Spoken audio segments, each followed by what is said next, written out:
What's going on, everyone? Welcome to my live for the Sixers and the Hawks.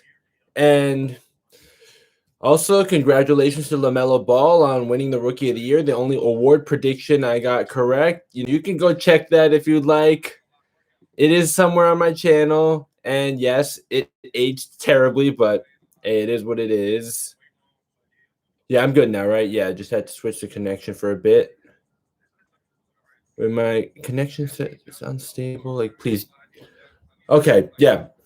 My connection is fine, okay? Yeah. But anyways, so yeah. Congrats to LaMelo Ball on winning Rookie of the Year. Well deserved. And also, if anyone is going to just tune in, hey, if you could please watch my recap of the Bucks and the Nets game from last night, or for me, yesterday morning, that'd also be much appreciated. Because right now, that doesn't have a lot of views. And it's something that I actually worked pretty hard on, and I'd like to see it get more views. So yeah, if you can please watch that, that'd be much appreciated. Now, for this game, it's a must. Yeah, I think that right now it's more pressure on the Sixers. I mean, they're the ones who are supposed to win this series, and they choked in the second half of last game. Embiid and Simmons were nowhere to be found in the second half of Game 4. So, all right. Oh, just gonna start doing some promoting.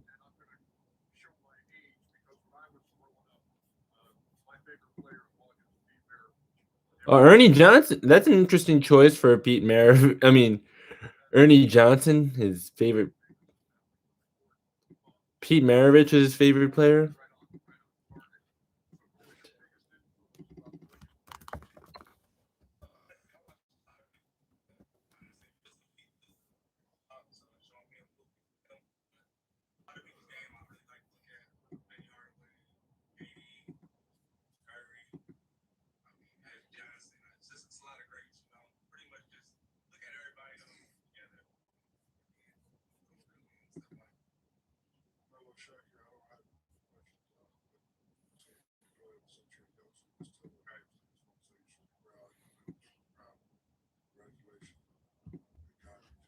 Mm-hmm.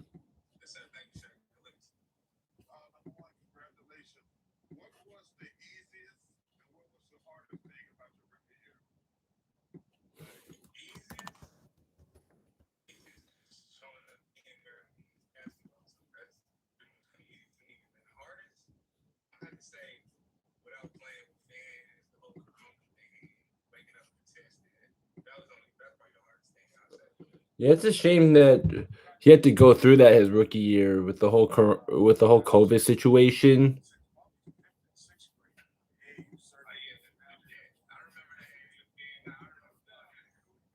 Mm-hmm.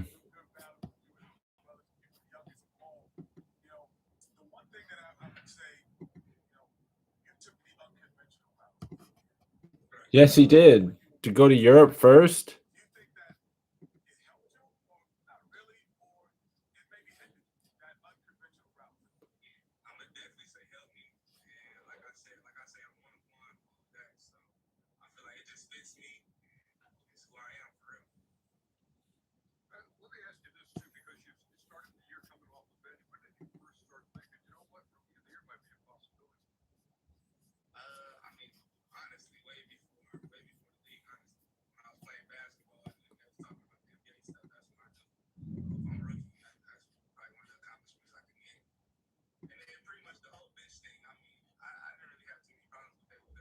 Wow, the Mavs are firing their longtime GM who wanted to draft Giannis, and Cuban said no.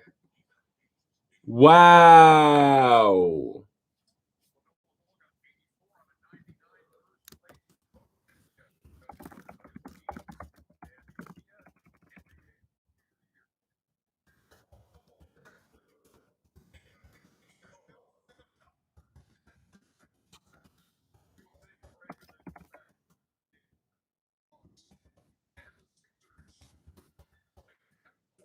All right, so it's almost game time.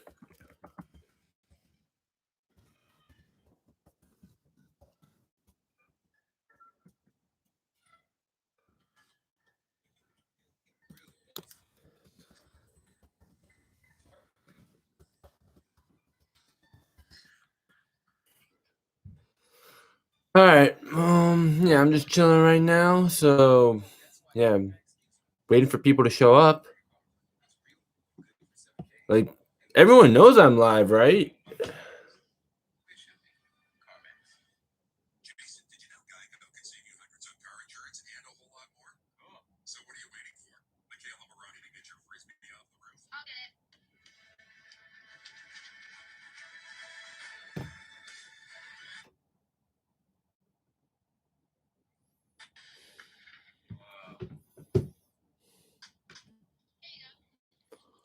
All right.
Oh.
Hey, wait. No. All right.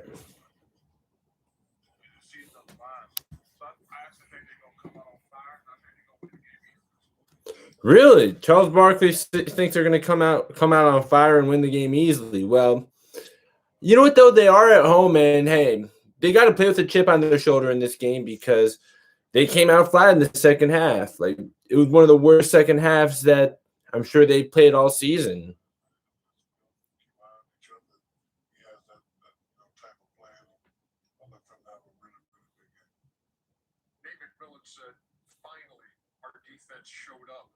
But hey, whoever's here, if you can please drop a like, that'd be much appreciated. And also, you guys can feel free to chat with me.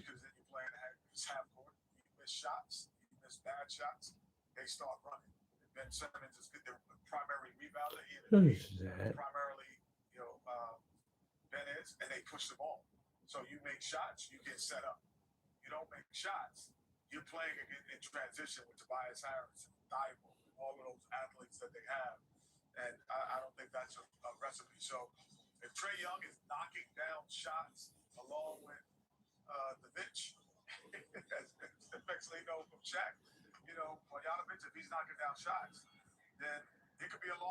Mm-hmm.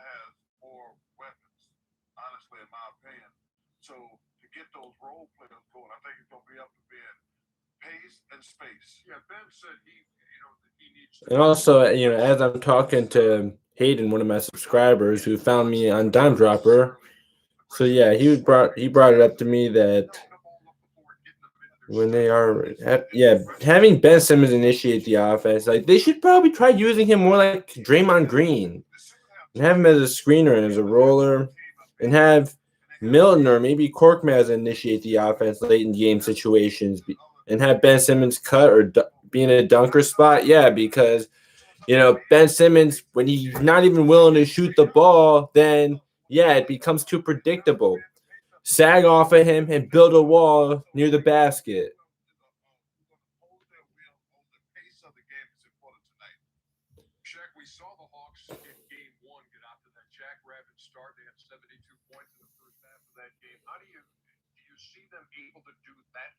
Anyways, Scott Brooks and Stan Van Gundy were fired, and those were moves that definitely needed to be made.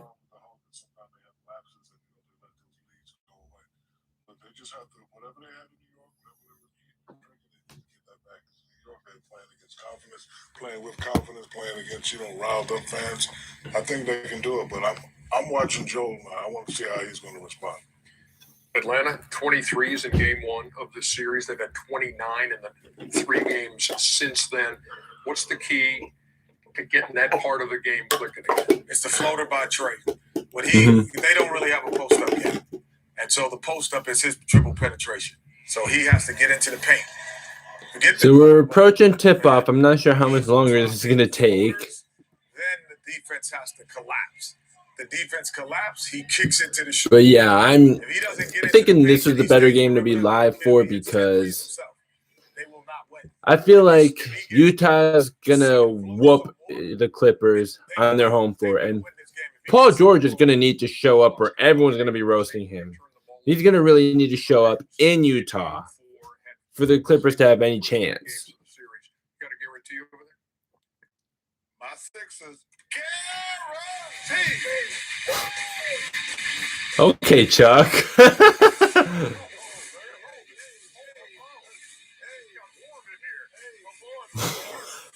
What is this?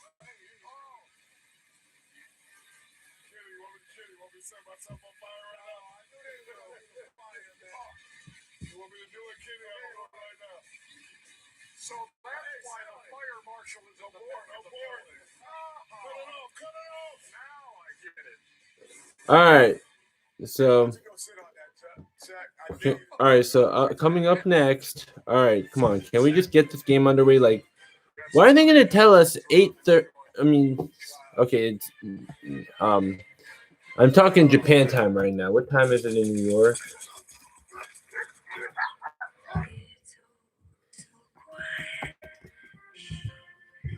So it's 7:47. Like, why are they telling us 7:30, but then gonna have tip off at like 7:50 or 8 o'clock?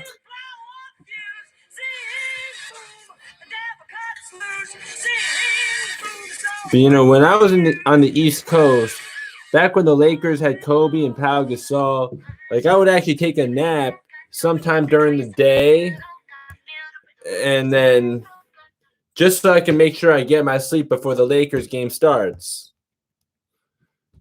But yeah, that's something I don't have to worry about now in Japan. But yeah, just hate that it has to. I just wish that these games should start on time more. All right, wait. I have something I gotta take care of. All right, yeah.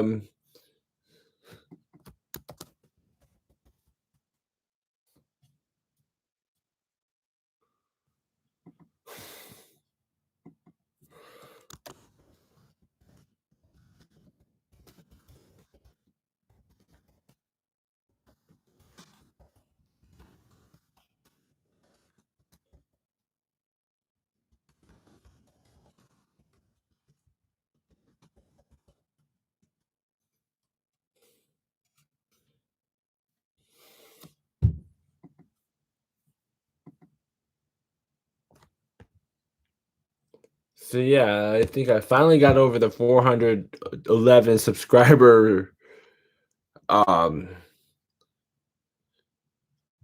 mark that I kept bouncing back between 409 and 411. I finally got over 412. I'm happy to find that out.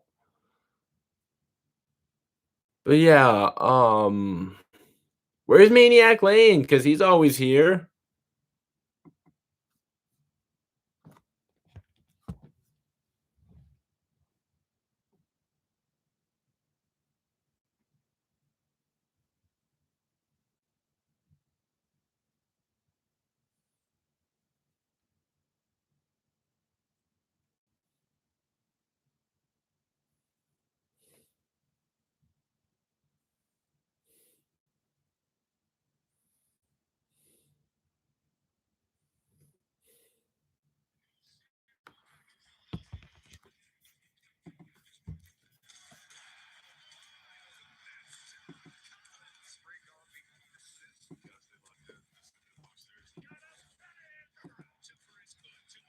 Okay, what the hell is this? All right, here we go.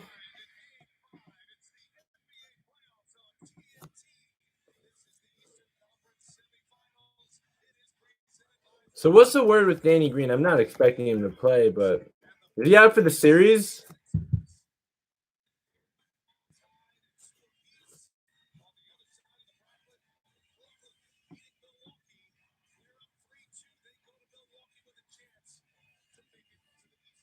He's expected to miss 2 to 3 weeks, so yeah, he's going to be out for the series. Best wishes to him. Oh, AI's in the building.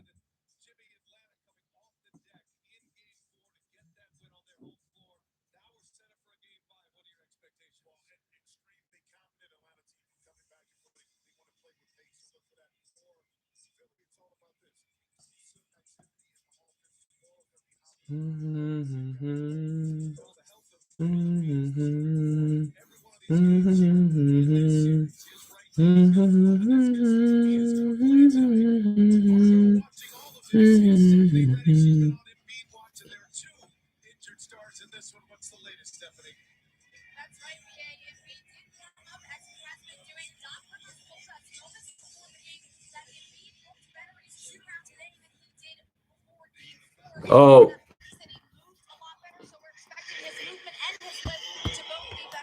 All right, looks like Embiid's gonna play, but yeah, I guess he's gonna play through an injury.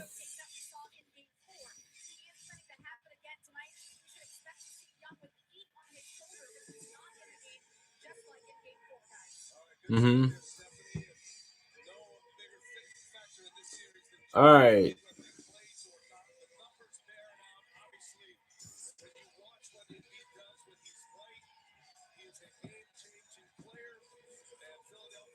Here we go. We're getting ready for the opening tip.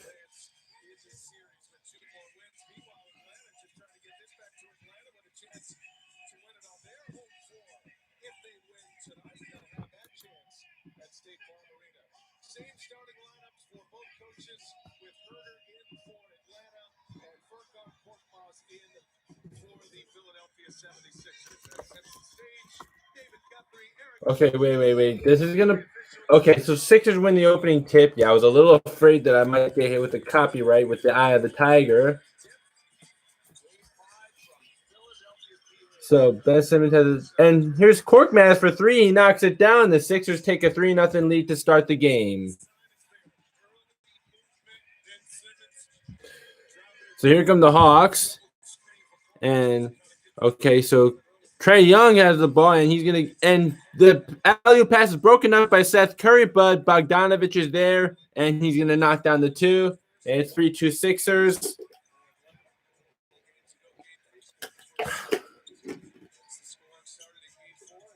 All right, so now Korkmaz has the ball. He gets it back to Ben Simmons. And Seth Curry, or he's guarded by Kevin Huerter. And Tobias Harris, fade away is good. Nice shot by Tobias Harris. And Sixers go up by 3. And Trae Young, he's going to get it to, is that Bogdanovich or Huerter? Yeah, I think that's, Yeah. Oh, almost mishandled that, but good ball pressure by Tobias Harris. And that's to John Collins, and John Collins misses, and Joel Embiid with the rebound, and he's going to take it up the court. And Seth Curry thought about the three, but nope. And Joel Embiid with the fadeaway, that's good, and the Sixers go up by 5.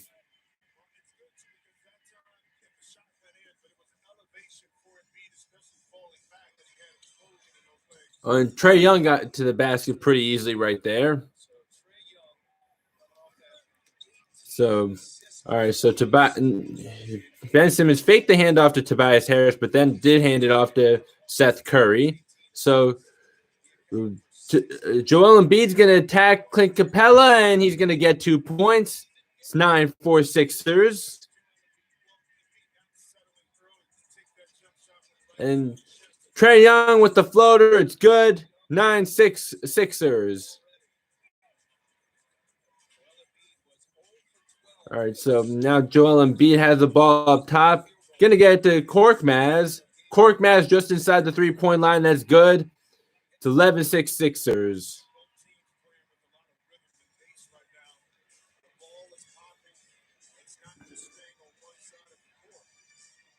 So Trae Young guarded by Ben Simmons. Seth Curry switched on to him, and yeah, that's not a good foul. I mean, Trae Young with he does foul bait, we know, but yeah, you know that, so you got to try to avoid contact on that. Or yeah, actually, maybe let's look. Let's see if. Oh, yeah, Trae Young flopped. Come on, he definitely flopped. Like Seth Curry barely touched him. Come on, you're really gonna call that? It's a weak foul call.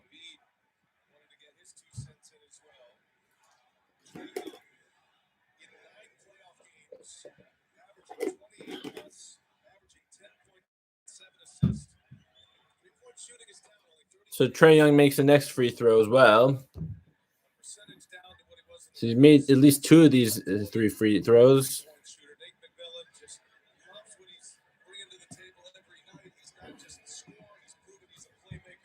And Trae Young knocks down the 3rd free throw. So 11-9 Sixers. I did not like that foul call, though. All right, Ben Simmons inside, but he's going to turn that ball over. Yeah. For all those people calling him, like, saying that if he went back to the 80s, he'd be what Magic Johnson was. No, come on.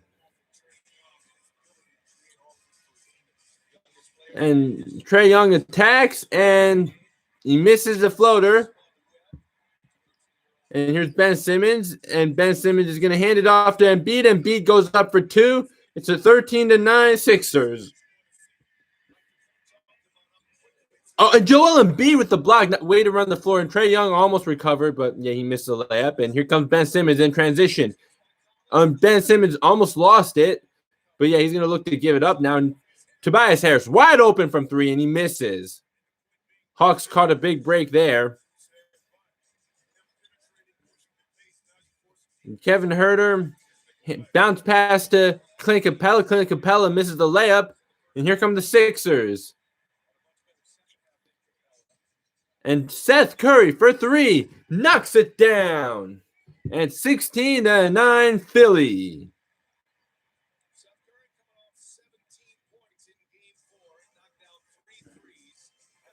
And here's Bogdanovich. He passes it up to John Collins. John Collins is posting up Tobias Harris, and he shoots over him, and he scores. So 16-11 Philadelphia. So Embiid guarded by Clint Capella, pretty high up, and he's going to take the jump shot, and it's good. 18-11 Philly.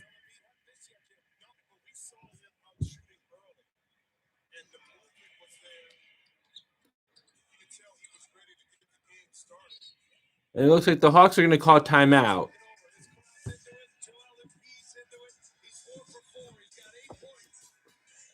This is what the Sixers are still going to need Joel Embiid to do this in the second half, though.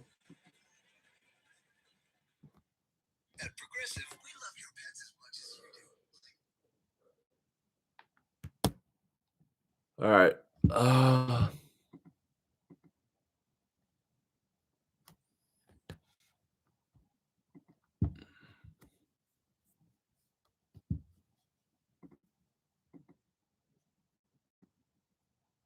So yeah, just checking the Instagram right now during a commercial break, and yeah, sucks that no one's here, but what can I do about it? I did all the promoting I can.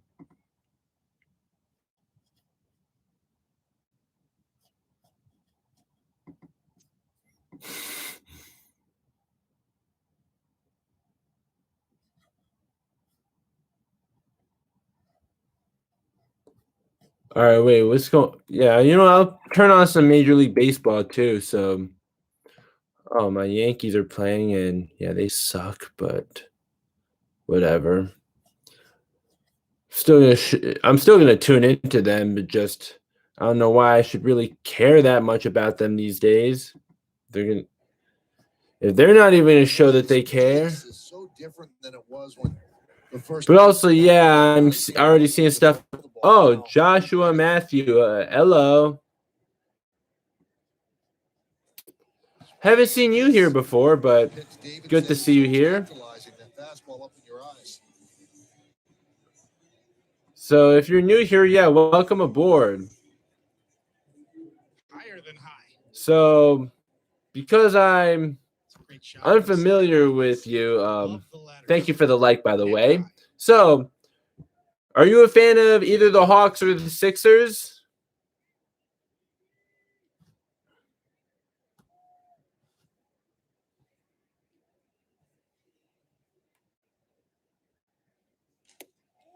There's a strike.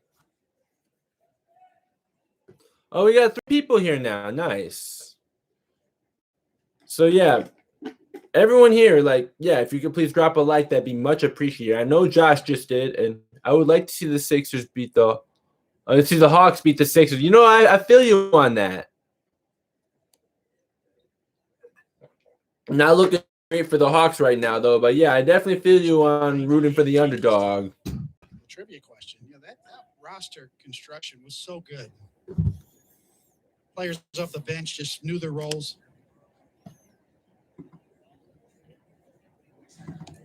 Think about it. We had Tim Raines. But yeah, I appreciate that you're here. But yeah, let your friends know. So, we're going to be chatting throughout this thing. Yeah, unfortunately, I cannot show the game because of copyright reasons. So, yeah, I'm just going to be chatting with you guys and pretty much broadcasting this game. So, okay, we're back out of the timeout now. General managers try to put together teams like that where the pieces just fit together so well and everybody stays healthy. So hard to do. All right. So John Collins is going to post up Tobias Harris, and he's going to shoot over him, and he knocks it down. And the Sixers lead is cut to 5.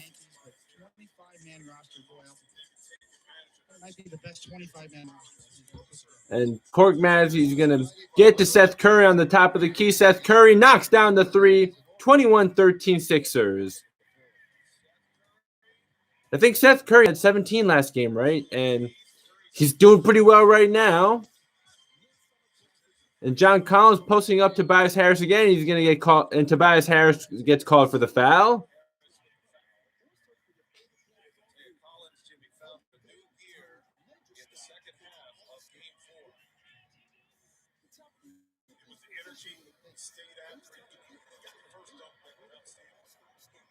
And John Collins.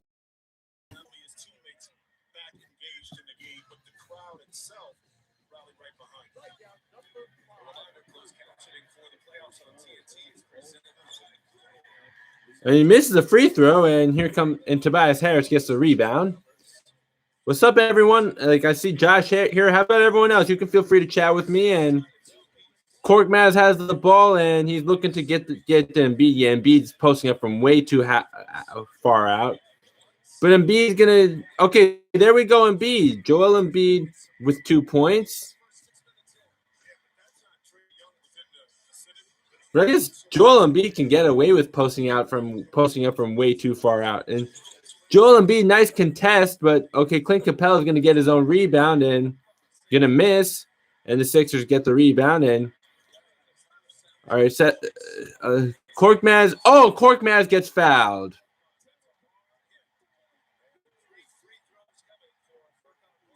That was not a smart foul right there.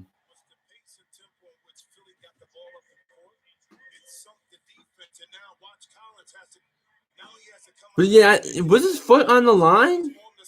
Yeah, it looks like his foot may have been on the line. But yeah, also John Collins, like, you got to stay on your feet, bro. Like, all you got to do is contest. Don't fall for the fake.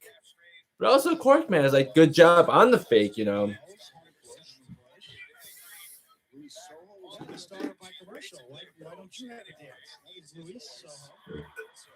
And Korkmaz misses the free throw.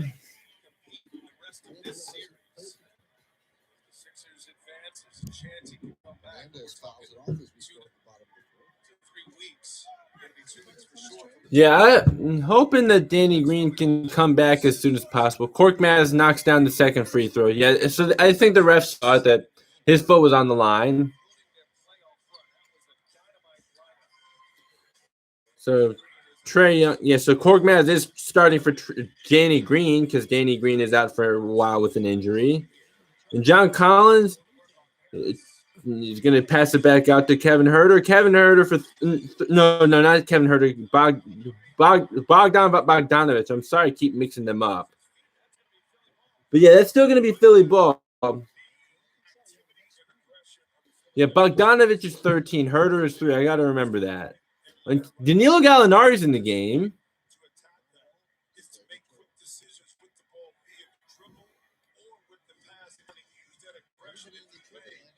That was a nice hustle by Korkmaz. And here's Embiid. And he's going to post up Clint Capella. Nice move right there. Nice jump hook. That's going to be good. Yeah, Joel Embiid is coming out to play. Yeah, he's coming out with a vengeance now. So Bogdanovic, he gets it to Clint Capella. And Clint Capella airballs a jump hook, but John Collins is going to put that back. It's a 10-point game with 4:50 left to go. So Embiid is looking to pass, it looks like, or maybe not. And he gets it to Korkmaz. Korkmaz gets to the hole, and he misses the layup. And Trae Young, he's going to attack, and he's going to pass it out to Bogdanovic. And Bogdanovic, his 3 is in and out. So now here come the Sixers. And timeout Sixers. Honestly, I feel like I don't know why they called it timeout. Like they're the ones who have the momentum right now. Guess I shouldn't be surprised.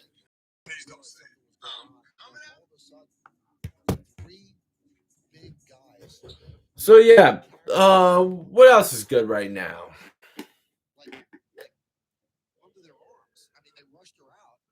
Everything had been set up, all the television cameras and everything. Saw the Red Sox trudge in, and then we had to go interview them and had no idea how the game had ended. We just like making our way through it. The most incredible scenes in the history of baseball. They were a great team.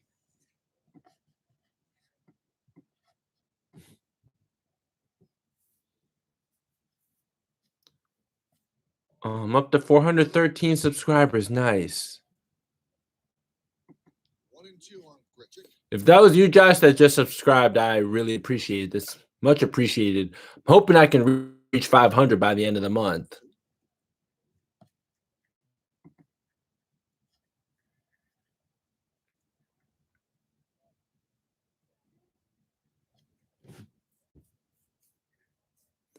And also, if you could please check out my recap for Game 5 between the Nets and Bucks, that'd be really appreciated because it's not doing too well right now. Michael, I would be remiss if I did not give you sort of here in the 4th inning the spin rate check on Garrett Cole. It's obviously in the news and everybody's paying attention start to start. into any. This is pretty significant tonight. Though it's a cool night up there, and that may have some impact, but Garrett Cole is down well over 200 RPMs tonight on his four-seam fastball, 222. And so we're watching the Yankees as well, and Garrett Cole's RPM is way down. So it's obvious he was using spider tack, but he's not doing too bad without it. And that's 200 down from the Minnesota game? 200 down from his average on the year. As of now. And it shows you it has nothing to do with velocity because he's throwing 100 miles an hour. Absolutely. And his average velocity is actually really close to his average. His average 97.6 on the year. It's 97.3 tonight. That one is hit into center field. Gardner's. All right, so it's 3 out. So Garrett Cole is doing fine without the spider tack. But let your friends know that I'm live, Be glad to chat with you guys more. And hey, the chat doesn't just have to be about basketball. Like, it could be stuff about me, or you could tell me something that's going on with you, Like, of course, the main event is basketball, but it doesn't all have to be basketball in this chat, in the live chat. Tonight's question: who was more Young or Embiid? I'm gonna go with Young.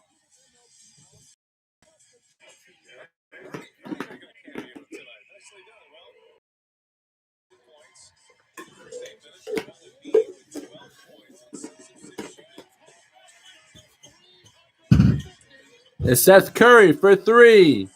He misses that one. And here's Trae Young. And all right, so he's going to get it to Clint Capella up top, and now to Gallinari. Hawks are moving the ball around. And Herter for mid-range. No, not Herter. Bogdanovich, sorry. Bogdanovich misses for mid-range.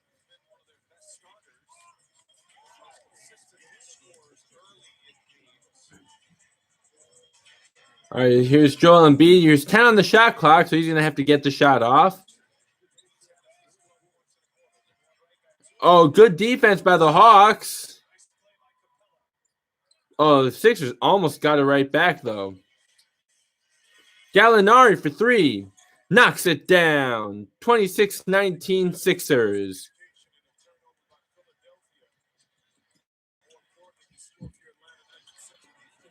Simmons was about to attack, but okay. So Embiid for 3, he knocks it down. Hawks did a good job protecting the rim, making sure Embiid doesn't get the 2, but then they gave up the 3 to Embiid.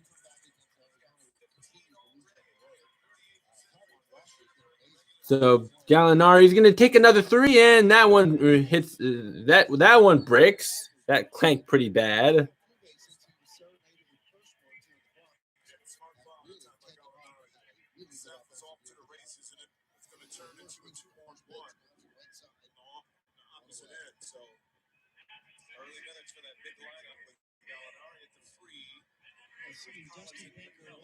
So right now the Sixers are up 10.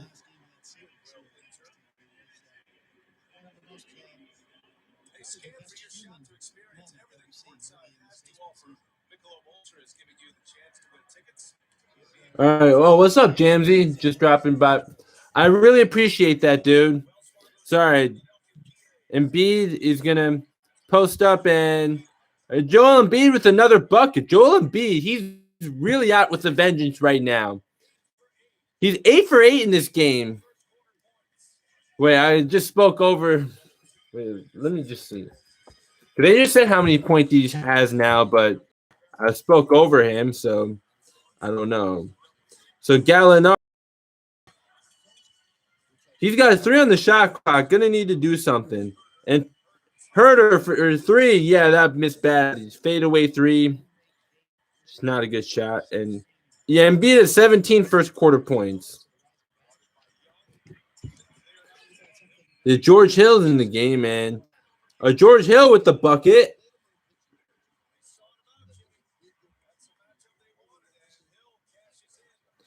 And Trae Young attacks, and he with the floater is no good, but he's gonna get called for a foul.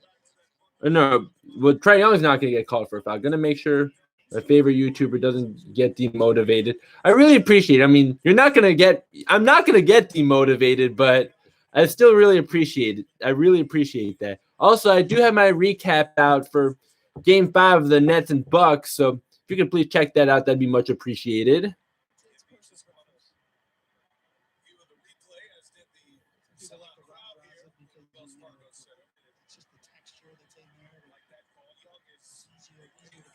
And Trae Young makes the first free throw.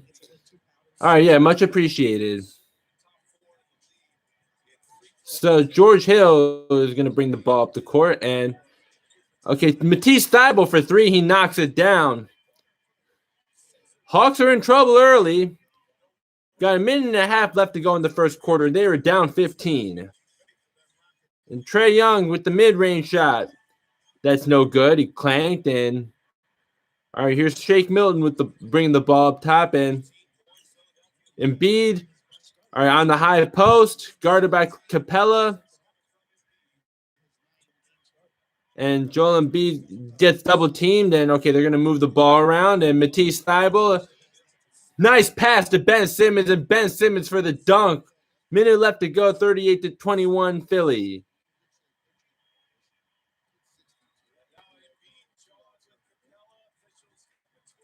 Oh, so, hey, I like the intensity, though. Hey, B. John with Capella. I guess they're going to get a double technical. But, yeah, that's going to get the crowd fired up.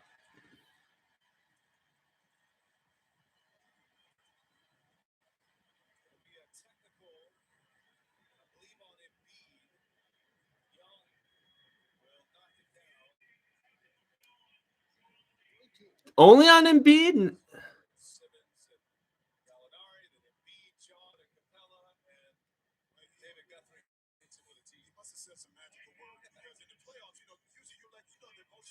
Yeah, of course. Emotions are going to be high. I guess they do much to earn a technical himself.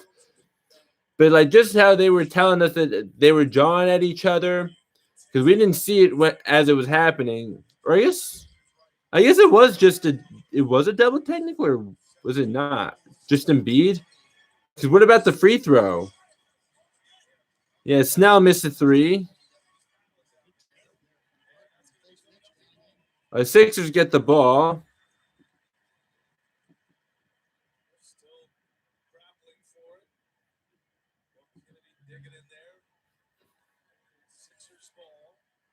So yeah, it was only in.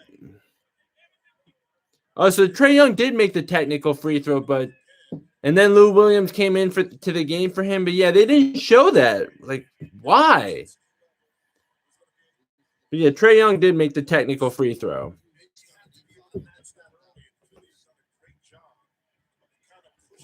So we got 48 seconds left to go in the first quarter.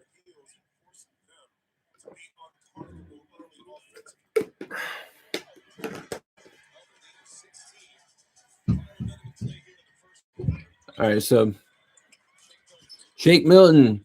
All right, he's going to get it to Tobias Matisse Thybulle, and Matisse Thybulle lost the ball. We got 30 seconds left to go in the first quarter. Gallinari he's going to take the mid-range shot, and he knocks it down. Faked a couple times, but then decided to shoot. And all right, so 3-second difference between the shot clock and game clock. And George Hill with the running layup, no good. Dwight Howard gets the offensive rebound, but he lost the ball.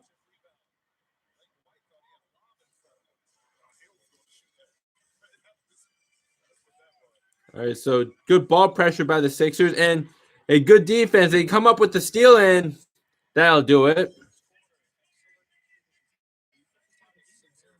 Yeah, that was a good defense by the Sixers towards the end. And hey, they're off to a pretty comfortable lead so far. They're up 38-24 to end the first quarter.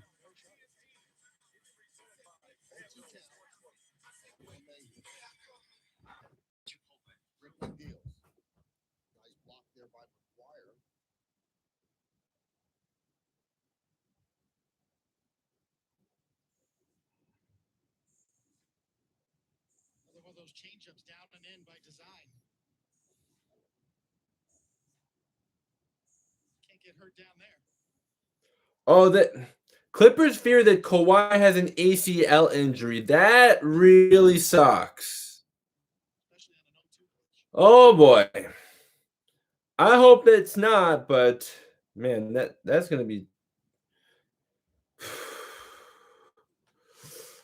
I feel bad, man. Not a bad time for Brett Gardner to take a chance here. Try to steal a bag.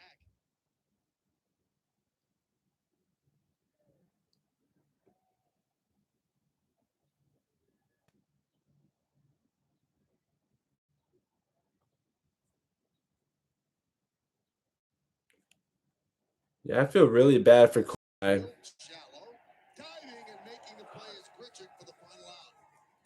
To the delight of Stripling. No runs, no hits, no errors. One man left. Oh man, 1-1. Kawhi may have an ACL injury.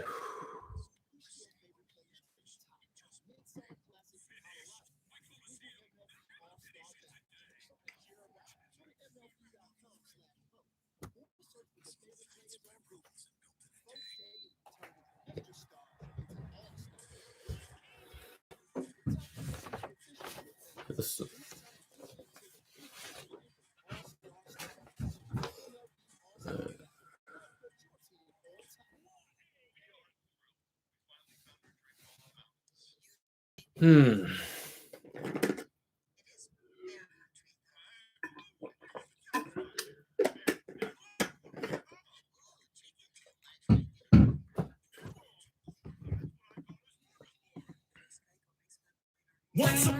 Oh, whoa. We are not playing copyrighted music on here. I just want to see who's viewed. No copyrighted music on here, please.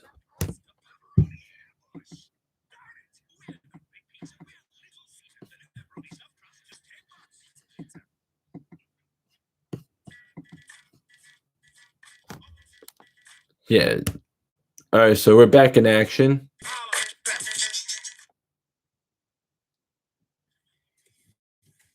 Well, Yankee fans, New York needs a single game ticket to all games for Sundays in October. Stephanie had a chance to visit the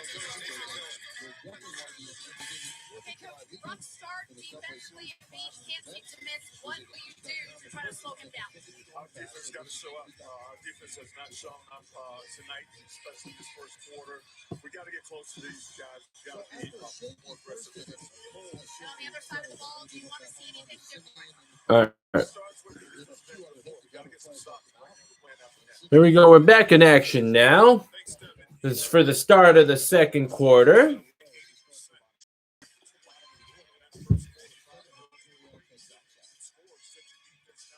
And Kevin Herter, Bogdanovich has the ball. And Kevin Herter from way deep hits the front of the rim, and Dwight Howard with the rebound.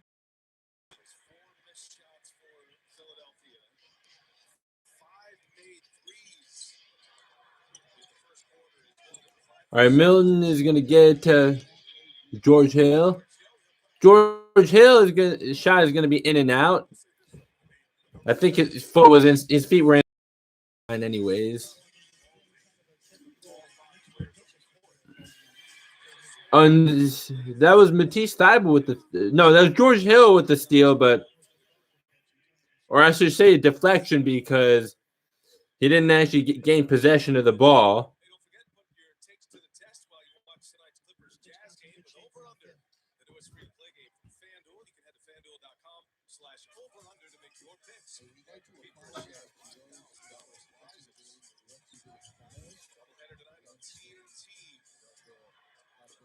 All right, so good ball pressure by the Hawks right now.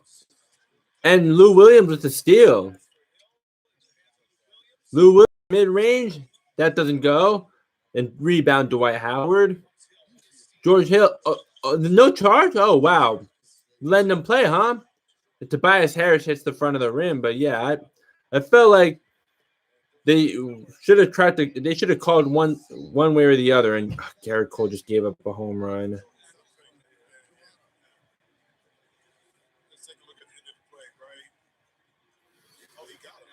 Yeah, he got him.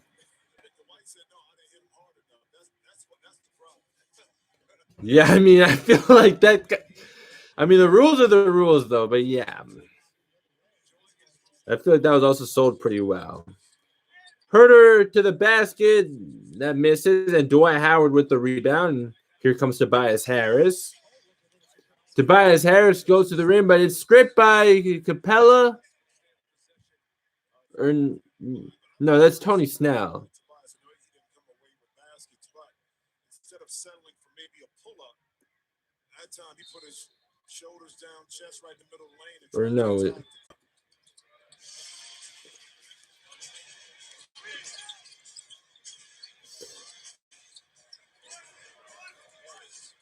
Tobias Harris, alley-oop to Dwight Howard. Dwight Howard missed the dunk. Come on, Dwight. Yeah, that was a good find. And yeah, Dwight Howard just didn't connect on the alley-oop. And Gallinari just knocked down the three.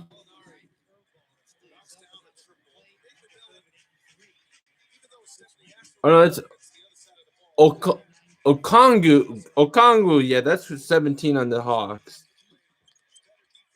And Milton misses, but shot clock didn't reset because it was an air ball.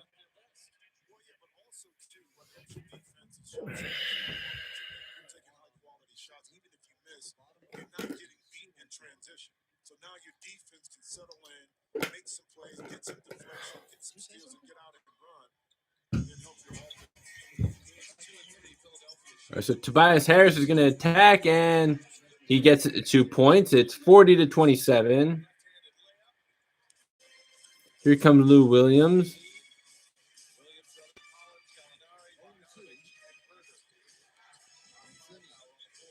And Bogdanovich for 3. He misses. Dwight Howard with the rebound.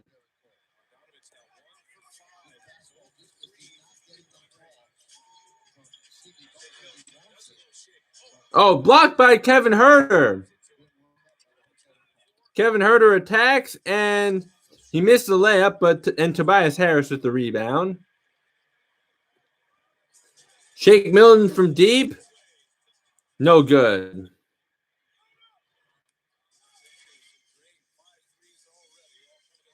All right, so George Hill is getting posted up, and Gallinari.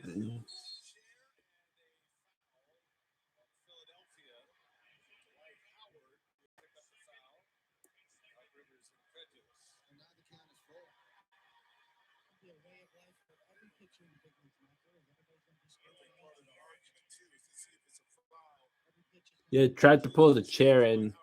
Dwight Howard.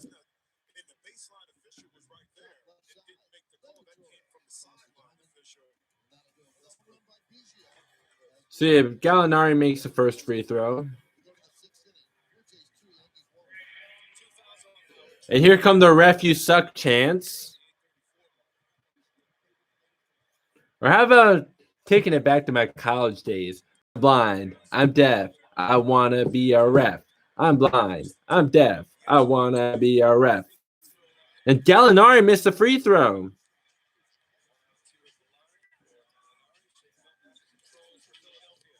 Here's Shake Milton, and he's going to kick it out to George Hill. And Milton is going to dribble a few times. Okay, he's going to get it to George Hill, and my thing crashed.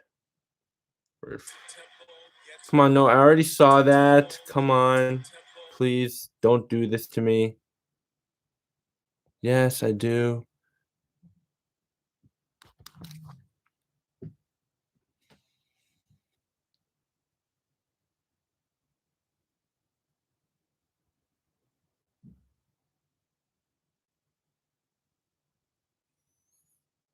All right, I guess I'm going to have to improvise a little bit. Oh, this thing is being a little uncooperative. So it's 43-28 Philly.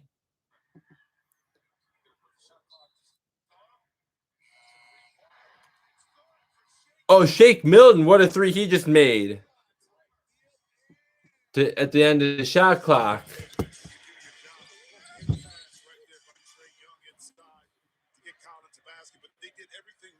All right. next time out, I'm gonna have to use the bathroom. So I hope you guys don't go anywhere in case I'm not here. The shot knowing he only had 3 seconds, right? He gets 5, no will. But yeah, that was a nice shot by Shake Milton just now.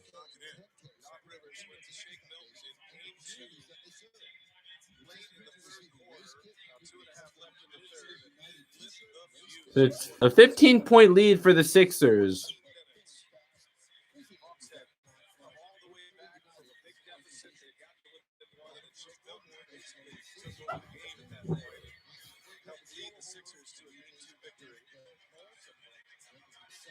All right. Okay, wait.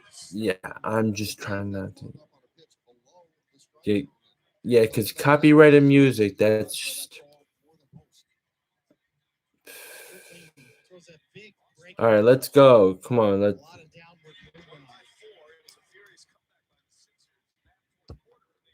Because I'm not trying to get any of my lives demonetized. Okay.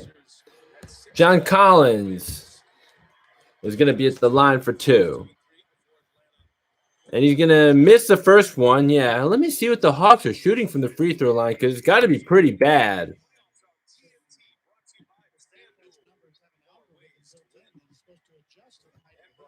The Hawks are 75%, but I feel like they're not shooting worse. Sixers have only 2 free throw attempts this whole game. And they're still up by 15.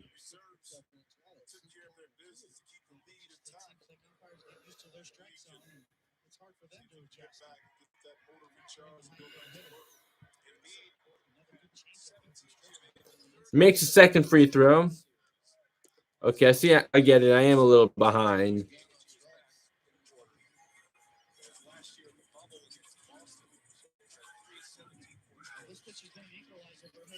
So Shake Milton gets it to Embiid on the wing. Gets it out to Tobias Harris. Tobias Harris thought about the 3. Matisse Thybulle from the corner knocks it down. 46-29 Philly.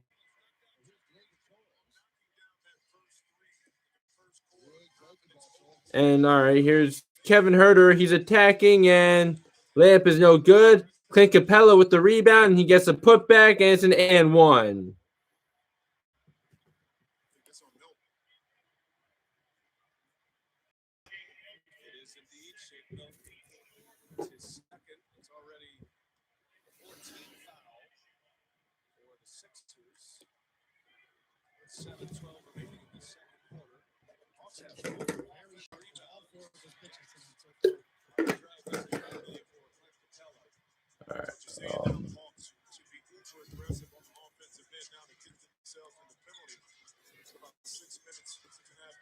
All right, so Embiid is going to post up Capella again. Double team, and he misses, and the Hawks get the rebound. A loose ball foul on Bogdanovich. All right, timeout. Okay, I got to use the bathroom. Hope you guys don't go anywhere. Yeah, so I really need to use the bathroom, so I'm gonna be right back.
All right, I'm back out of the timeout, and I saw that Dr. J and Allen Iverson were in the house.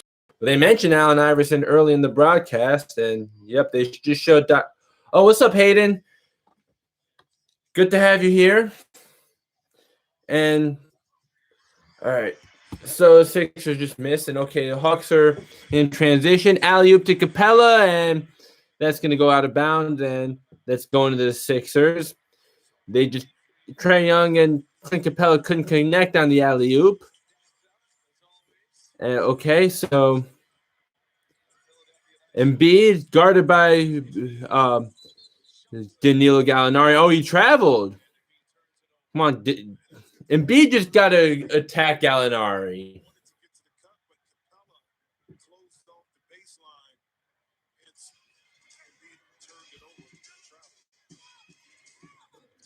The NBA players putting their play multiple. You know, that could be true.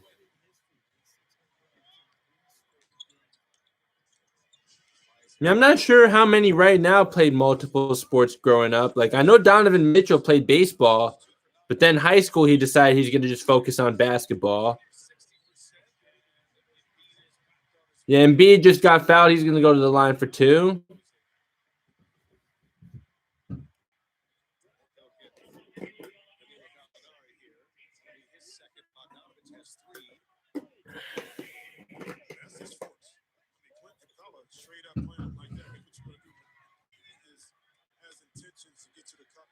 But you know, Kevin Garnett was a really good soccer player in college. I mean, in high school. But yeah, I'm not really sure about NBA players now with like how many sports they played growing up.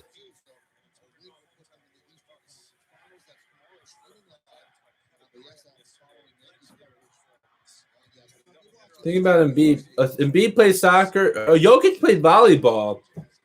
Because yeah, I could definitely see Jokic as a volleyball player. I actually didn't know that about Jokic, but I can definitely see it.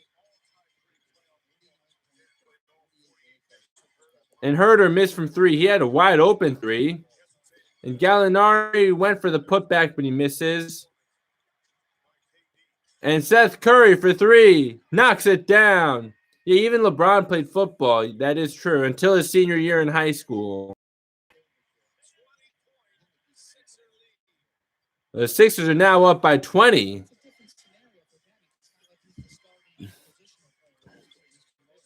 And Kevin Herter for 3. He misses. Kobe, for example.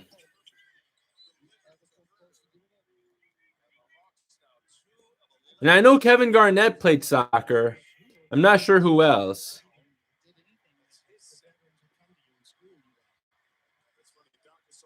Oh, Hakeem and Embiid. Although because I'm not big into soccer at all, actually. Like, is it really like an advantage for soccer players? Yeah, I knew about Kevin Garnett though, but like, is it really an advantage though to be so big when you play soccer?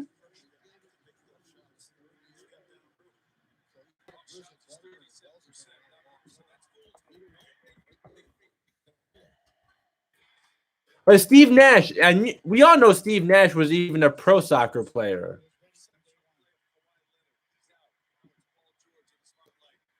Like, even though I'm not big into soccer yet, like we know that Steve Nash was actually good enough to go pro in soccer.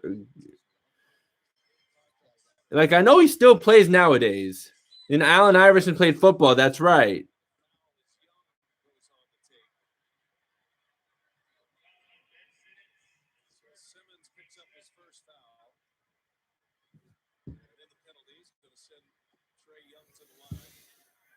But yeah, like I was saying, like players from the past, like yeah, I'm aware of them playing multiple sports, but not so much about players now. Besides, like what you just mentioned to me with Joel Embiid playing soccer and Nikola Jokic with volleyball, and like I know that Donovan Mitchell played baseball.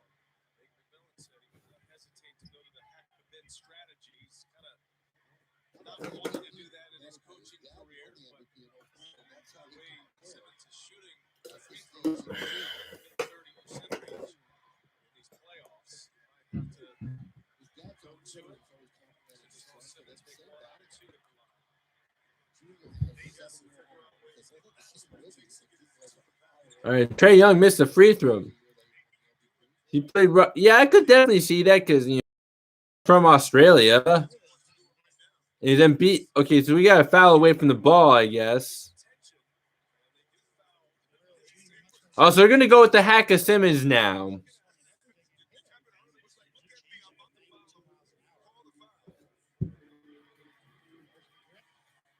Because that's all the Hawks can do right now when they're down 20.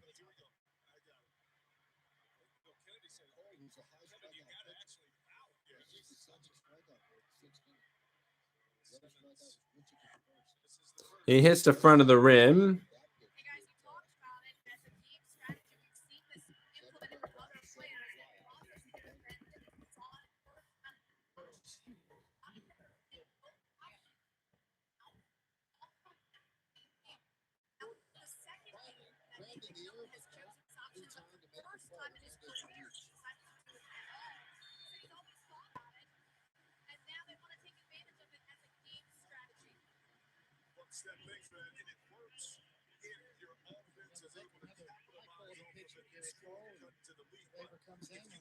All right, so I'm going to look up an article from 2017.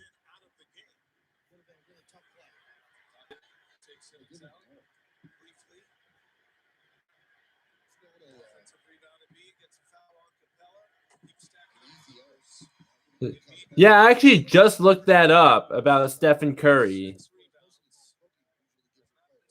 And I just found the picture of Wilt Chamberlain playing volleyball. Like, okay, Wilt on the basketball court was already scary enough. Oh my God, having to face him in volleyball, yikes. And I knew John Havlicek was actually drafted by the Cleveland Browns. But yeah, right now. And yeah, Danny Ainge actually once pursued a career in baseball.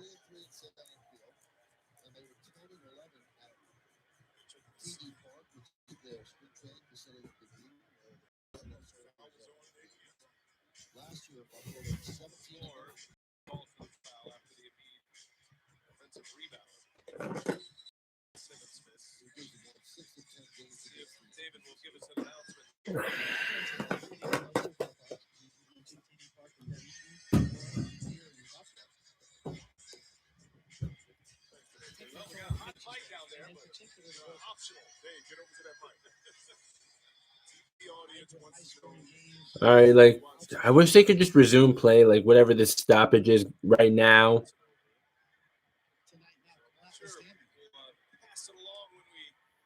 All right, Embiid is going to make the free throw. All right, 54-32 Sixers. Wow.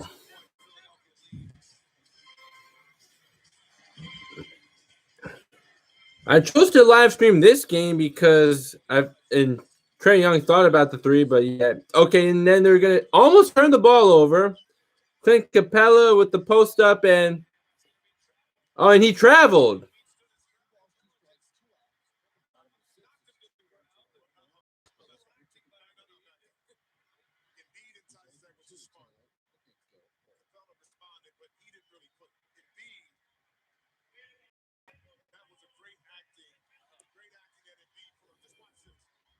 Yeah, let's watch again.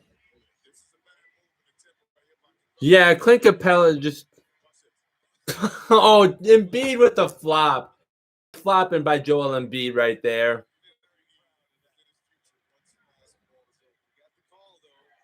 Yeah, you got the call, but yeah, that was such a flop. Wow.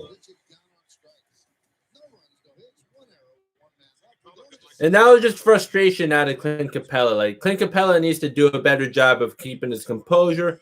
And also he needs better footwork. That was just some poor footwork right there and just poor IQ being displayed out there. And Embiid is gonna he's guarded by Capella. He gets it out to Seth Curry. Seth Curry from deep misses. And Embiid with the rebound. Embiid pulls up from mid-range. Oh, he misses. And John Collins with the rebound. Only 7 feet. I mean, I don't know. I mean, I'd like to see what he looks like next to Boban. Oh, and Seth Curry with the steal. Ben Simmons, oh, he's going to get an easy dunk right here. Oh, foul on the floor before the shot, so Simmons' dunk is no good.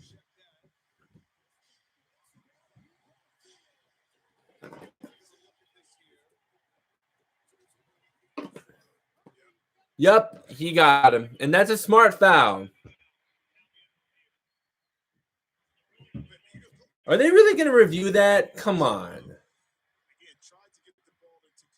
That's just a common foul. Like, why do they need to review that? Not only in this game, but last game as well. Problems finishing right here. All right, now you want to dump it inside. Idea concept, but understand what he's had to do and who's guarding him. Now it's not a solid possession. Get it back, turn on passes. I mean, I don't know. I mean, Embiid looks pretty short next to Boban.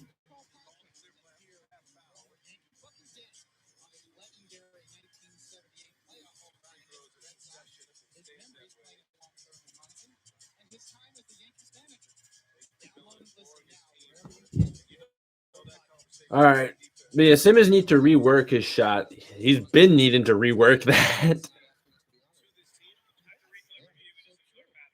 Okay, yeah, it's a clear path foul. I mean,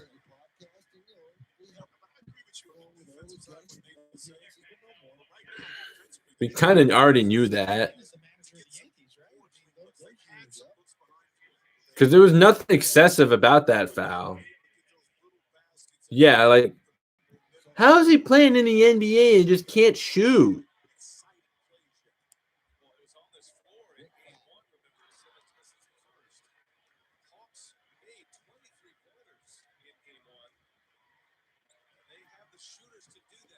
Yeah, that's why I still say it was a smart foul, even though the Sixers are going to get the ball back.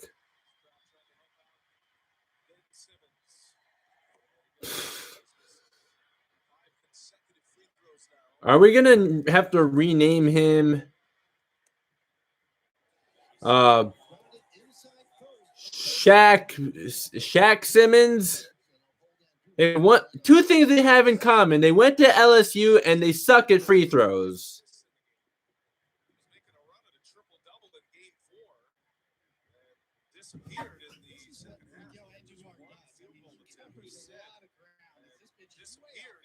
Shaquille Simmons.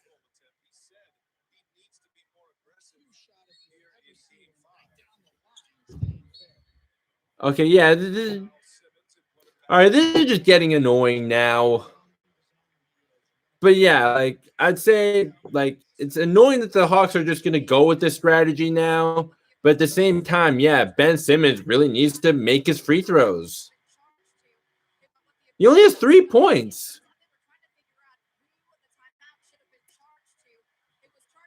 And he's 1 of 6 at the line. Make it 2 of 7. But that's still pathetic.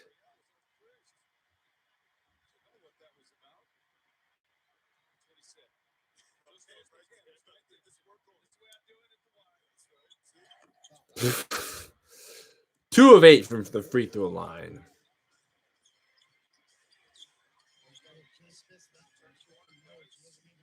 And Trae Young is going to get trapped. And, okay, he gets it to Gallinari at the top of the key. Oh, big mismatch here. Just shoot right over Seth Curry. But he misses. Ben Wallace style. Yeah. And Simmons with the dunk. Oh, he missed the dunk. Oh, this is going to be a foul away from the ball. It's going to be Hawks ball. But hey, it's bad enough you missed free throws, but then you missed a dunk with it wouldn't have counted anyways, though.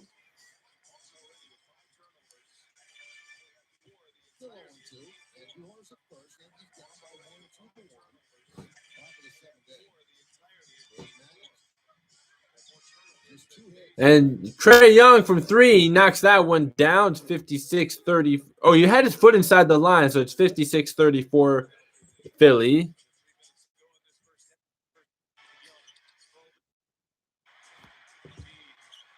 All right, so Embiid is guarded by Capella. We're approaching the 2-minute warning. Embiid with the fadeaway knocks that one down. 58-34 Philly.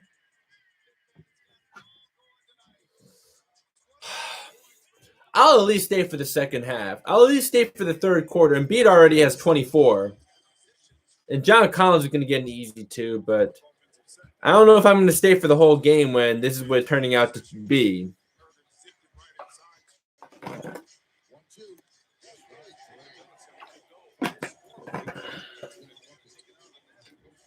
Korkmaz misses from 3.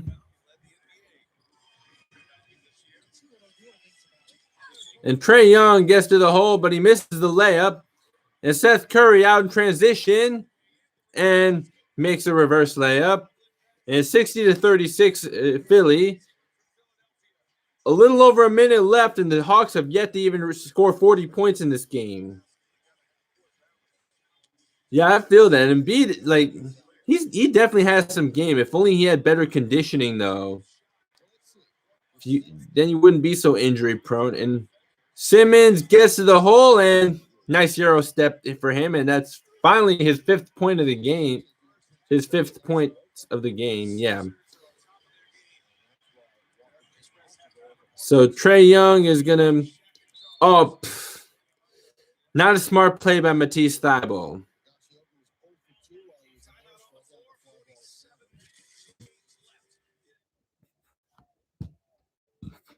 So it's going to be a timeout on the floor.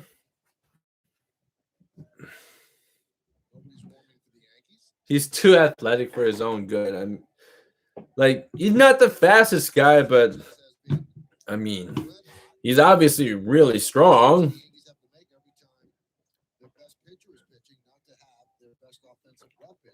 But yeah, he just looked completely gassed towards the end of game 4.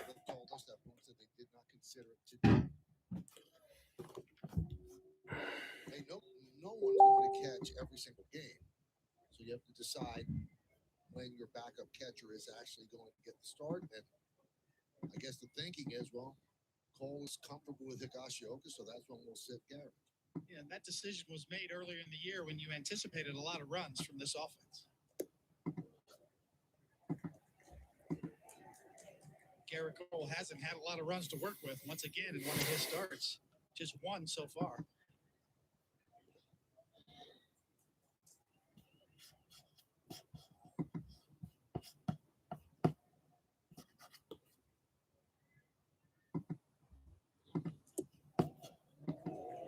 Just missed this what Sanchez did last night. All right. So yeah, something he said, like defensive player of the year, and not even bro, first team all defense, and ain't gonna check easy money. I don't understand why people want Giannis to work on through.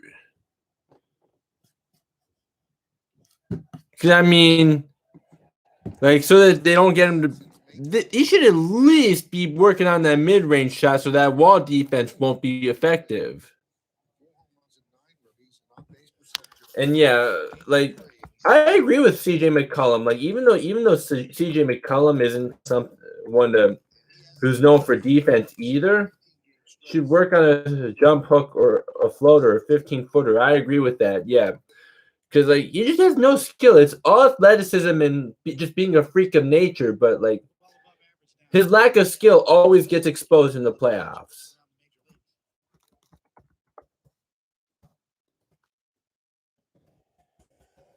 Average OPS coming into this game tonight for a major league hitter, not just catcher. It's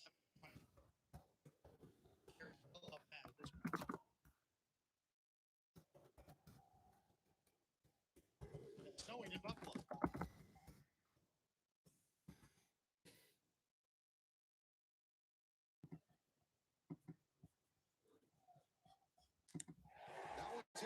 Oh, wait, Woods. Oh, Gary Sanchez just hit a home run. Nice. I have the Yankees on too, and you can tell he hasn't played basketball for a long time. I don't know when he started playing, but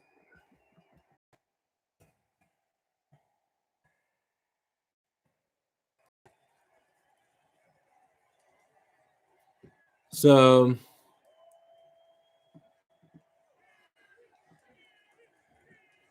2014, I think. But hey, that's when Tim Duncan started playing, and he's one of the most skilled players of all time. Yeah, not really an excuse. Just ask Tim Duncan.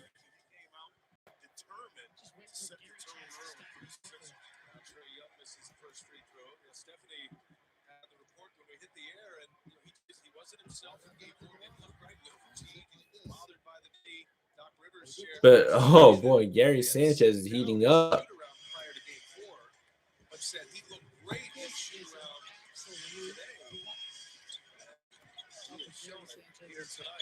Yeah, there you go. And Seth Curry, oh, he misses. I mean, yeah, if you're able to get to the NBA, then yeah, it's not an excuse. Even though, yeah, like it's pretty hard to make it to the NBA even if you've played it your whole life. John Collins for three knocks it down. 62-40 Philly. So yeah, you can see someone like Siakam also hasn't played very long. So yeah, the Sixers are gonna be up by at least 22 at the half. Tobias Harris misses the three, but yeah, it's still a 22-point lead for the Sixers.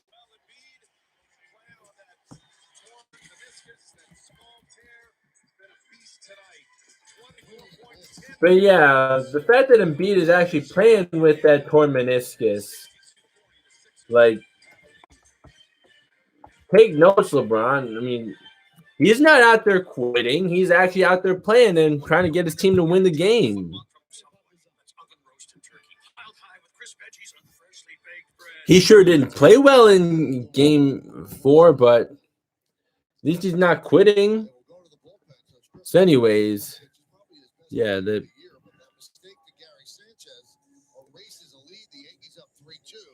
hey, sometimes when LeBron goes to his skill game, he looks like he started playing 4 years ago, right? But like he's just, in terms of physical gifts, like he may be second all time to Wilt, but like obviously we know that basketball is a lot more than just physical gifts. Like actual skill is more important than just being a freak of nature. But hey, like LeBron though, like obviously he has skill to be able to accomplish what he has, but he's definitely not the most skilled player by any means. Like he's more skilled than like 99% of players to ever play, but definitely not even close to 100. Like, yeah, more than 99%, but definitely not 100%.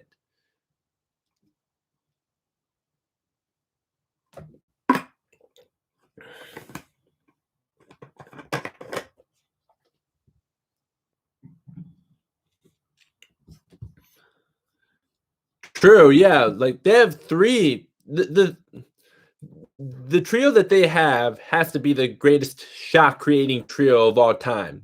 We've never seen a trio of players in NBA history on the same team that are capable of making something out of nothing, like Kevin Durant, James Harden, and Kyrie Irving.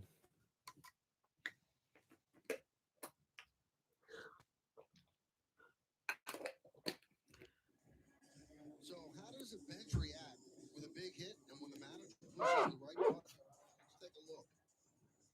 There's Garrett Cole. Gary Sanchez hasn't caught Garrett Cole since opening day. So you tell me you read that reaction. Almost a little resignation, like, oh, okay, maybe this is going to have to change. I'll let you be the judge. And you could tell KD has played his entire life. Yeah, KD is one of the most skilled scorers of all time. The only thing that he doesn't have that Kobe had is a post game, but everything else, like, okay, Kevin Durant is a better 3-point shooter, but I'm still going with Kobe. Now, Dave, we've known each other over 30 years. You know how my mind works. So what would have happened if Well, also, like, Kevin Durant, like, he definitely has some good footwork, but not like Kobe. Yeah, the main thing that I'd say separates Kevin Durant from Kobe, or no, Kobe from Kevin Durant is, yeah, Kobe. I'd say Kobe and Michael Jordan. Yeah, like the fact that Kobe has that post game. Separates baseball from other sports. There's always the next play. There's always a game. But yeah, like I would say that Michael Jordan and Kobe are the two most skilled perimeter scorers of all time. This is about teammate respect. Well, actually, you know what? I got to put Larry Bird in that discussion too. That guy might pick you up. He might win the game for you, or he might make a play later in the game. So I would say the three of them. Or Allen Iverson. Yeah, Allen Iverson's not quite on their level, but I think that he's definitely maximized what someone who's 6 feet tall, 165 pounds could do. And Allen Iverson's a very underrated off-ball mover. Like off-ball player. Like he moved really well without the ball. I think that gets severely overlooked.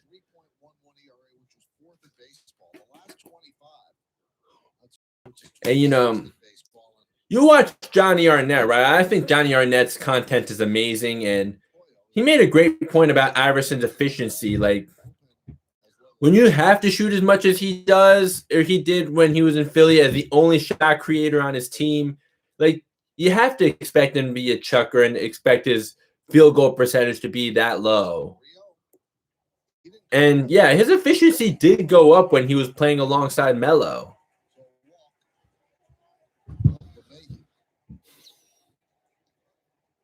Yeah, when I saw him in person, he's really. You saw him in person because I've actually never seen Iverson in person before. Like, did you see him like when you went to a game, or like you actually saw him like up close in person?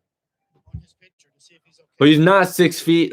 He's listed 6 feet. Like I've read that he's like 5'11", really, but he's just listed as 6 feet tall. But I think that he's really maximized what someone his size can do as a scorer. You don't have to win every battle, but you can't lose it. And what I mean by that is the competition has to start early. So freeze it here. Now, when I back off Embiid, yes, if he's at the three-point line, I'm backing off him. But now he's in a scoring area. You cannot back off him. You have lost the battle. And so now you allow him to get into a rhythm. Embiid hits the shot. But you know what, though? Like, I'm looking at a picture of Chris Paul and Allen Iverson standing next to each other. They look like they are about the same height. I might not win every battle, but I can't lose it. And here it is. I've lost right here because he gets it here. I freeze up, freeze it again. He backs up. Yeah, like Allen Iverson does look like he's about the same height as Chris Paul. Or maybe Chris Paul might be that much taller, if like at the very least. Even as a point guard, you play against Gary Payton in my day, and John Stockton. In the series, you just like, I might not win, but I ain't gonna lose. I'm not gonna lose tonight, and that's what's happening with Capella. He's losing the battle because he's allowing him to get in his sweet spots too easily and too comfortably. Chuckster, a couple things. I don't know if Chris Paul is 6 feet. I mean, maybe he's not quite, but I don't think that Chris Paul or Allen Iverson are only 5'9". That pace is what the Sixers want to do. That just makes everything flow. But also, Atlanta's playing like a young team. What I mean by that is he had to know in a 2-2 series. And looking at Allen Iverson standing next to Nate Robinson, yeah, Allen Iverson does look a little bit taller than Nate Robinson. But they had to know, like, you know what? Going on the road 2-2. Game 5 is a must-win for the home team. I mean, the series don't start till you lose the home game. And Philly knows, like, and they came out and punched him in the mouth, and Atlanta's been backing up. They've been rope-a-doping the whole first half. Of his 24 points, 16 in the paint. The Hawks have 10 points in the paint in the first half. It is 62-40. Yes, Shaq. Yeah, barbecue chicken alert. The barbecue Embiid versus the Hawks, NBA and TNT. Shout out to Philadelphia talk show host. Yes. Who used to be in Atlanta. Yes. Wow. Hey, what about Mike Missinelli? My boy Mike Missinelli. Howard Eskin, too.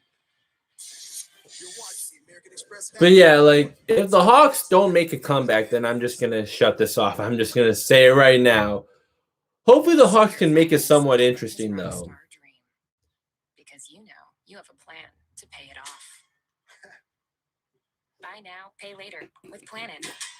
One of the many things you can expect when you're with him. When sending a text at 3 a.m. is something you won't regret. Personalized help for that late night craving. One of the many things you can expect when you're with Amex. Wendy's only serves one kind of breakfast, a better one. So chuck your old salty egg and pick up 2 of these freshly. All right, I see that somebody actually watched and liked my post-game recap for the Bucks and Nets. I'm appreciating that. That came from me. Really, my first idea was in 1/4 of an hour, your savings will tower. Over you, figuratively speaking. But that's not catchy, is it? It's not going to swim about in your brain. So I thought, what about 15 minutes, 15%? All right. Serendipity. I feel like Kobe was a better impossible shot maker than Jordan, but I feel like Jordan was a smarter player. I think that's a very good assessment. I think that Michael Jordan was better at playing within the offense. And hey, Kobe was extremely intelligent too. Don't get me wrong, but yeah, I feel you because Michael Jordan didn't take those impossible shots that Kobe took. Like Michael Jordan, that's what makes Michael Jordan better to me. And it's not a shot at Kobe because like Kobe, if anything, to me is underrated. Like people say that he's not even close to top 5. Oh yes, he is. Like I'm not mad at anyone who has him outside their top 5, but to say he has no business of even being top 5, I think that's blasphemous. But yeah, MJ has one of the highest IQs ever. Totally agree with that. And yeah, like Kobe, like he was very intelligent. Don't get me wrong, but yeah, what separates MJ and Kobe is the fact that MJ was better at letting the game come to him and playing more within the offense. Like I don't think that MJ, like Kobe, tried to force the offense a little too much at times, and that's what makes me say MJ is a better player.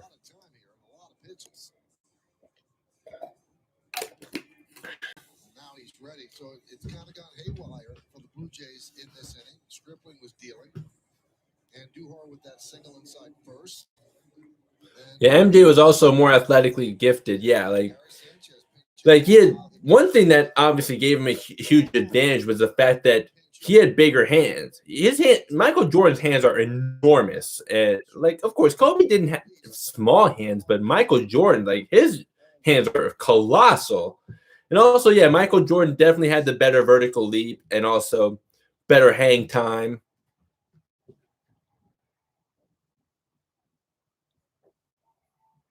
But you know, Kobe was actually better with his left hand. Like I could actually see it if Kobe were to just play with his left hand, he would still be a pretty decent player.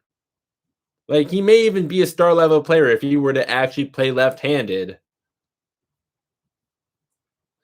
But yeah, I'd recommend that video on Johnny Arnett's video about the differences between Michael Jordan and Kobe. Like even though their play styles look so similar, there were actually quite some huge differences in them and like personality. Oh, you think you watched it? Yeah, because like even me growing up on Kobe, like I was very fascinated with some of the things that I learned from that video. Like how Kobe is more, like Kobe worked harder on the court, but Michael Jordan was more competitive because you know Michael Jordan's more competitive with things that he had with just anything at all. While Kobe, like he was competitive with things that like actually meant something to him. Like how when they went out to dinner and Michael Jordan just ate his food so much faster because he's just that much more competitive.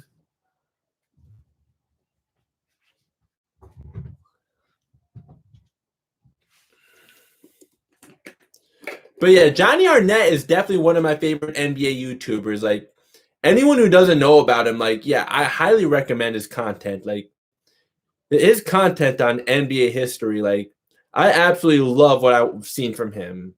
Judge 1 for 3 tonight. 3 and 2. See a lot more cutters in today's game. A lot of these pitchers grew up watching Mariano Rivera pitch. Certain pitchers that change the course of the nature of the game. Mariano Rivera is one of those guys. Everybody throws a cutter now. Oh, come on. Aaron Judge has got to swing at that. Just watching some baseball. Home run by Gary Sanchez, and one man left on base. At the end of 6.5, Yankees lead 3-2. And tonight's seventh inning stretch is brought to you by Ford and the fully electric F-150 Lightning. Let's take a look.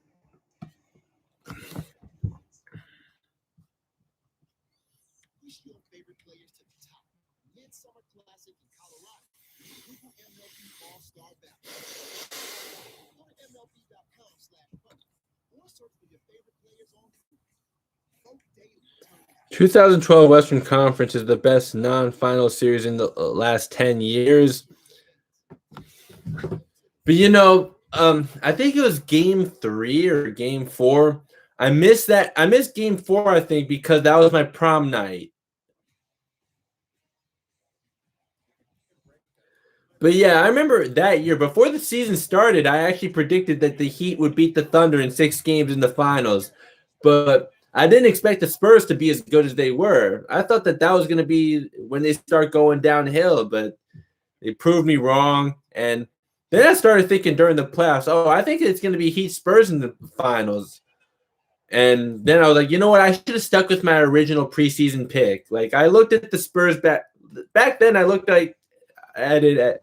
They got Kawhi in that draft before. Yeah, this was before Kawhi became the superstar that he is now. And at that time, I was thinking the Thunder have the better individual talent. Spurs are the better team. Like, that's the way I looked at it back then. Like, but then the Thunder actually ended up going to the finals. But yeah, that was the only finals appearance they made. Just imagine if they did actually hold on to James Harden.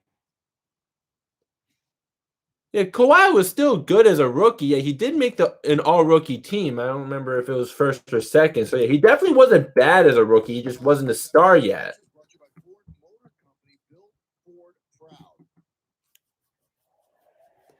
So yeah, he made the all-rookie first team. So yeah, he definitely wasn't bad as a rookie.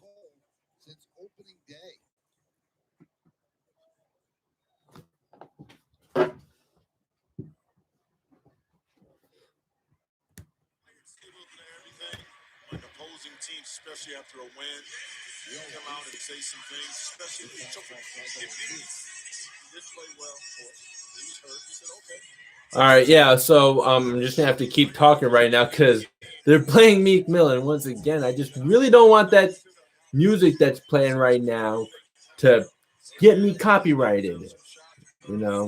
So okay. Yankees Garrett Cole is still in the game right now for the Yankees. Like, hey, main event is basketball, but like I just have baseball on off to the side. But yeah, what else? Okay. So here we go. Second half is underway for the Sixers and the Hawks. And that's good ball pressure by Korkmaz. And yeah, Ben Simmons with the steal. That was a careless pass by Clint Capella. And Seth Curry is going to get fouled on the floor. Yeah, I feel like the moment is really getting to Clint Capella.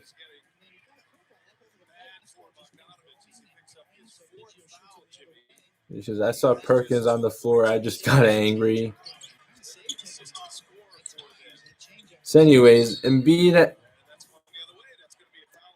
a foul away from the ball is going the other way. There's Clint Capella. He only has 2 points, yeah. And only 6 rebounds. Yeah, I think that the moment's of course, Embiid is better than him. We all know that, but I also think the moment's starting to get to Clint Capella. And Trae Young with the floater, he misses. And Tobias Harris. Yeah, I agree with that. And this was when basketball and Ben Simmons, he turned that one over. Was slowly starting to move towards the small ball. Like, it wasn't quite there yet, but like we were slowly moving in that direction. I mean, it wasn't quite there yet because, yeah, there was still a place for Roy Hibbert in the NBA to succeed, but it wasn't like what it was back in the 90s when big men were actually big men. And Trae Young knocks down the first free throw. Harden was the Thunder's crunch time point guard. I agree, yeah, because he was like more their main facilitator than Russell Westbrook was. And Trae Young makes a second free throw. Yeah, like whatever happened to Russell Westbrook playing off ball now?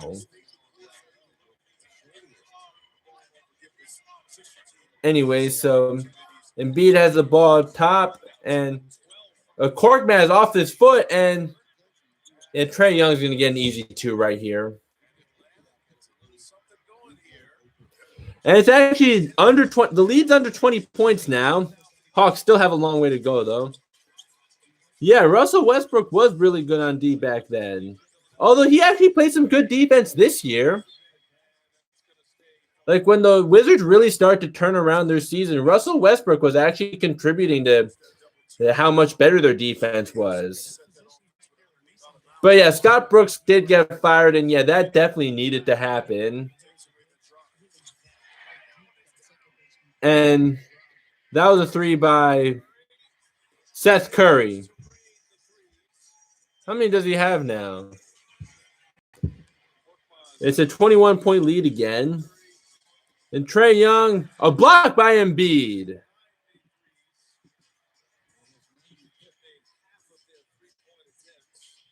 Yeah, Embiid just sent that one back. No, not today. Yeah, Trae Young is 4 of 11 from the field, and Bogdanovich misses. And Seth Curry has 14 points. Embiid for 3, he knocks it down. 68-44 Philly.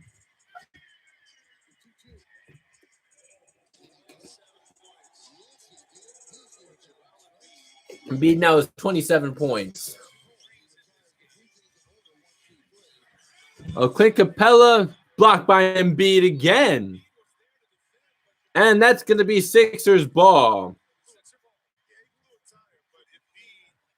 I swear, Capella is really shrinking right now. Kawhi should just get replacement parts for his injury. Yeah, I mean, like, it's just a chronic problem. And so much Korkmaz, what a dumb foul by Kevin Huerter. Korkmaz is going to go to the line for 3. Like, you had no reason. You already released the ball, and then you're just going to bump him. Like, that was just dumb. But, yeah, like, I guess that's – I mean, I don't know if that's possible to get replacement parts for his injury, but, yeah, now that he's going to be out, yeah, Clippers are done. They're definitely – there's no way Paul George is going to lead them to victory over the Jazz. I mean, there's a possibility that I may have just made myself look like a fool if I could, but I really doubt that Paul George is going to lead them to victory. But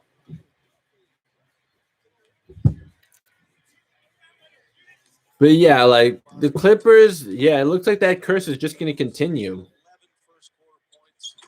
And Korkmaz makes another free throw, and 70-44 Philly. Yeah, I don't know. Maybe I'm going to have to cut this off early. Trae Young for 3. Misses again. Okay, yeah, this is getting ugly.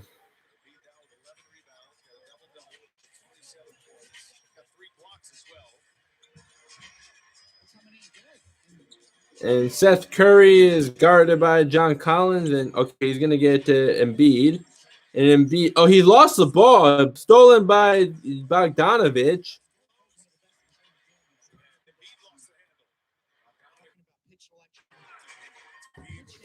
So yeah, 70-46. And Joel Embiid, he's not gonna make that, but he's gonna go to the line for 2.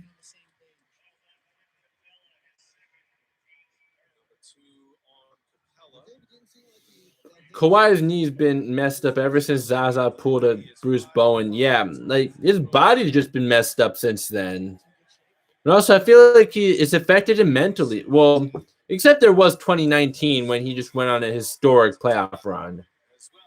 But yeah, I feel like it may have messed him up mentally too. Using Microsoft Teams to stay connected during the NBA playoff long haul. With these three, you know nothing is predictable. You can see the hilarious moments more at InsideTeamSeries.com. And Embiid's gonna knock down the second free throw. 86% free throw shooter during the regular season. He's averaging 20. So Trae Young is he's gonna kick it out to John Collins in the corner, and John Collins is not gonna knock down the corner three. I think I said not by accident, but yeah, he is gonna knock down the corner three. So he's got 16. That 2019 playoff run made his lower body injuries worse than they were before. Yeah, I mean, he did have to play his heart out, so yeah, I could definitely see it, how that would make it worse. And also maybe the fact that he went to the Clippers. I mean, not actually, but you know what I mean. Sixers with 10 turnovers in game 5, Jimmy, in this quarter. Yeah, the Sixers are turning during that Buck series. His knee got messed up, and that's blocked by Simmons.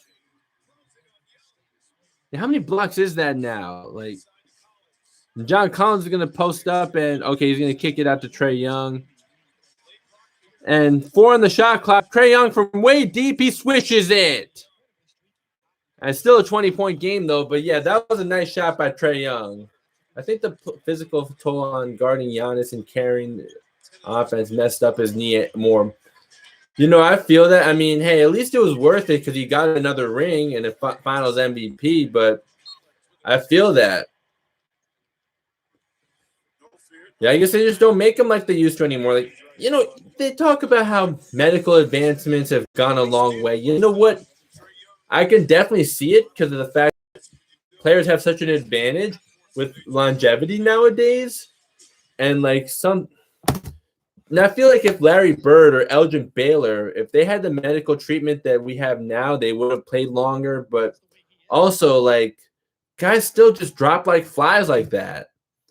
And well, I guess at the end of the day, though, like, yeah, we are all human beings, but yeah, I feel like the advancements in medical treatment, like, they're there, but I also feel like it gets exaggerated.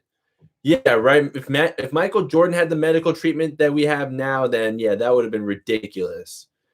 And like the fact that his durability is very underrated. I agree. He consistently played 82 games a year, and also if he played in the non-hand checking era, and when there is a defensive 3-second rule, and when there is a restricted area, like I could definitely see him scoring 40 points per game at least once, maybe twice.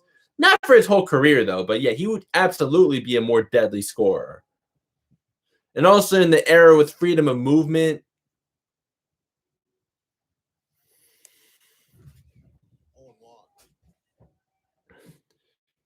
But anyways, I will be right back. I got to go take a leak.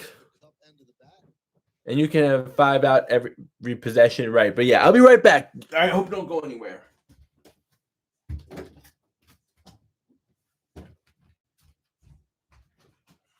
As much as anybody, Andujar uses all of the bat.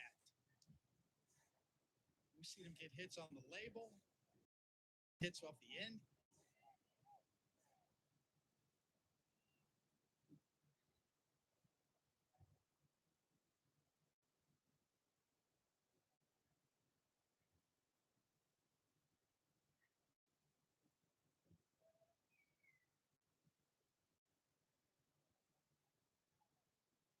The 0-1. Fastball fouled away 0-2.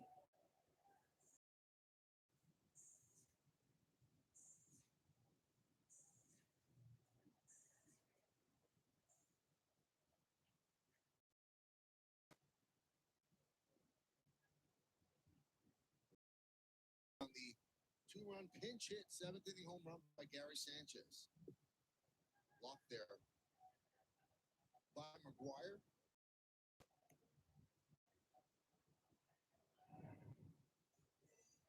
Another look on this breaking ball way in front of home plate.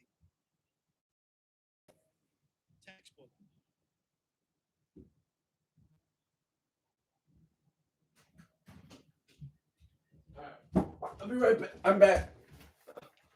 All right. Take a leak. But yeah, I'm back now. And you can you can 5 out every possession. Yeah, like I swear, like that people want to say like the game's getting so much better right now. Like back then, like 28 points were like a legit 28 points per game, but now like you gotta take scoring numbers with a huge grain of salt. Of course, they're the top scorers in the game. Like, yeah, they're still very gifted, but also got to realize that the game's really changed,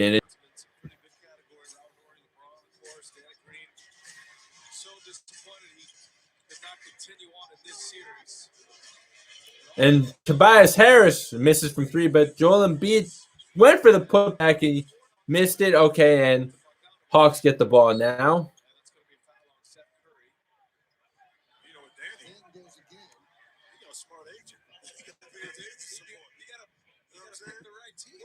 Because his age got him to the places that gives him an opportunity to win those championships. Now, you can't discount his value to the teams that he played on, but also being at the right place at the right time also plays into why he's been able to be as successful along with his brand. Oh, and Bogdanovich got the ball stolen from him, but then the Hawks got it right back. Serious injury right there. That's 280 pounds coming down on the right leg of John Collins. Right at him. Sloppy play that time when Embiid just telegraphed his outlet pass. But watch Embiid. When all that comes forward, it ain't no stopping right there. And oh my, that could have been really ugly for Collins. Luckily, he walked that off. His 23-year-old legs strong and not a lot of wear and tear. And okay, Trae Young lost the ball. And Simmons is going to get this Seth Curry. Seth Curry from 3 knocks it down. And the Sixers go up by 23. We're halfway through the third quarter now. Black side is rewarded and not side. And Bogdanovich misses from 3. That is punished. Is so accurate. Hear Van Gundy say that on the broadcast. Black size is rewarded and not size.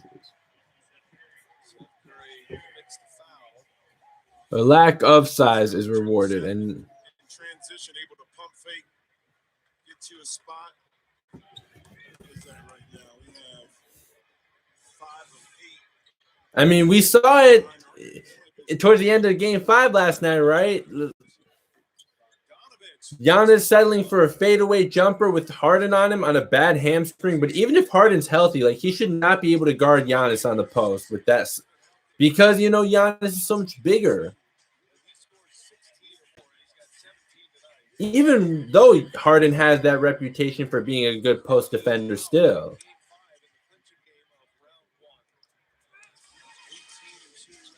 And also, like how Brook Lopez gets cooked on when he has to extend out to the perimeter, or when KD pulls up for a mid-range shot.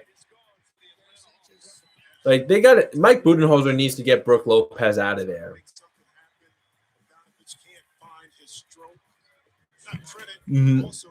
Or they weigh almost the same, because Giannis has gotten pretty jacked since his rookie year. Like he came into the league really skinny, but he's gotten pretty jacked ever since. But yeah, Giannis weighs, he's listed as one.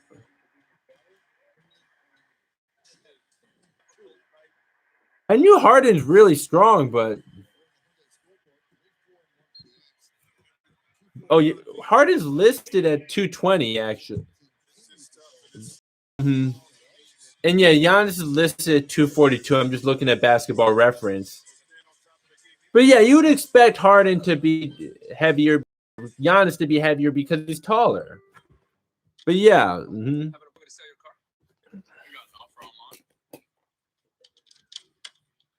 not seeing Oubre. it's obviously perfectly normal for Giannis to be taller. I mean, heavier than Harden because he's taller by like 6 inches. M-I, spacebar, P, A, P, I. You do that to me one more time. The way it should be. Order some burritos. Burritos. Get a freshly made footlong from Subway instead with crisp veggies. I mean, the fat suit, but no, like Harden is actually really strong though. Subway, eat fresh. Like Harden really does have some really good upper body strength.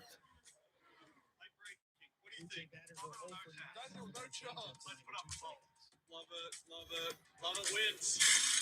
We need a part. It's nearly done. Can you repeat that? That's better. It's done. With WebEx, the McLaren Formula One team is collaborating like never before. Introducing the WebEx suite. He needs that strength with the amount of contact he initiates. Yeah, that is true. So that because he needs it to be able to get his shots up and to be able to finish at the rim. Find Amex offers to save on the brands you love. One of the many things you can expect when you're with Amex. Major choice. Oh, come on. Are you kidding me? That's definitely a strike. Like,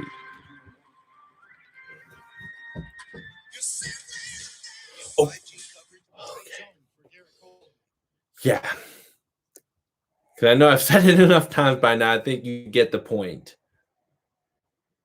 That's why I mute it when it's a commercial break.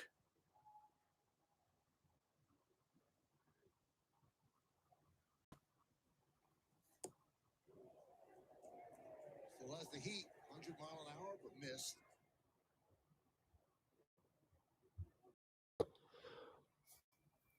All right.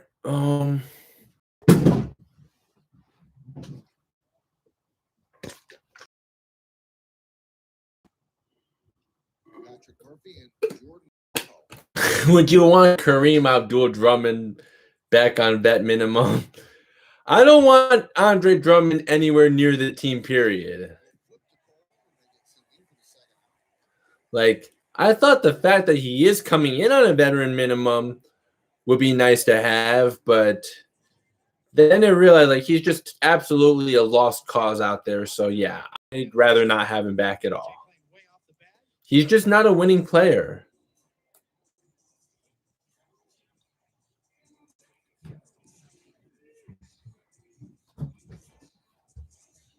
This is a tough lineup to navigate. You see, he's trying to get a little of the dustiness off the baseball. He's rubbing it on his thigh. The drum dog millionaire. Moving it with his hands. These are where the balls get, towards the end of the game. You use so many baseballs, they really get chalky. But all right, we're back in action. Shaquille Drummond. At least Shaq actually had skill, though. Free throw line, it might be comparable, but Shaq actually had skill down low. Seth Curry for 3. He knocks down another one. Another one. So Trae Young guarded by Ben Simmons, and Ben Simmons doing a good job getting over that screen. And Solomon Hill, that layup is way off. Didn't even hit the rim. I have better touch than Drummond. I think most of us do. Korkmaz, he missed it from 3, but it's all right. They're still up 24. And Lou Williams, step back mid-range shot is good.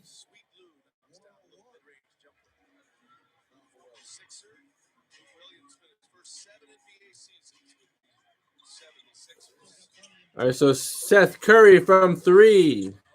He knocks down another one. And we're just under 4 minutes in the third quarter, and the Hawks have yet to even score 60.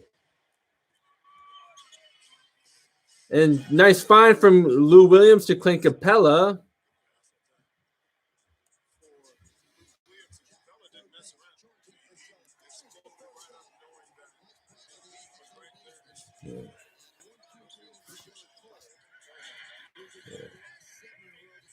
And Seth Curry is just going off right now.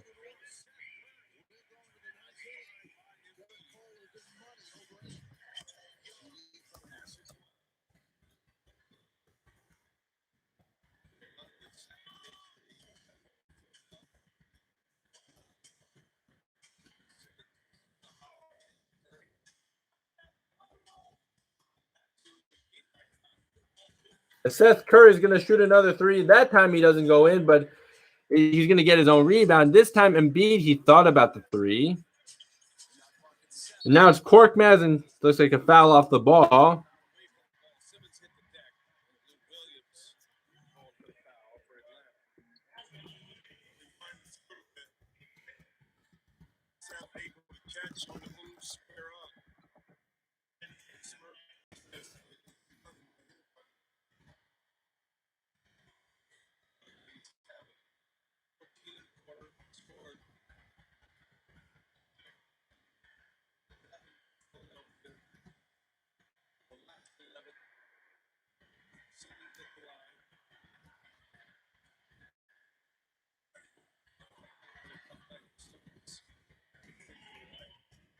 Takes to the test. You watch tonight's Clippers Jazz game with Over Under, the newest free-to-play game from FanDuel. Head to FanDuel.com/over-under to make your picks and compete for a share of $5,000 in prizes. This was a 22-point Philadelphia lead in the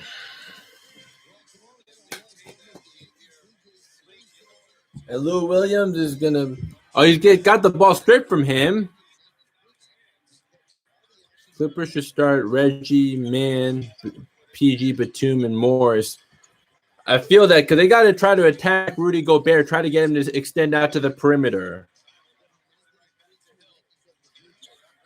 And Embiid is going to pull up from mid-range, knocks it down.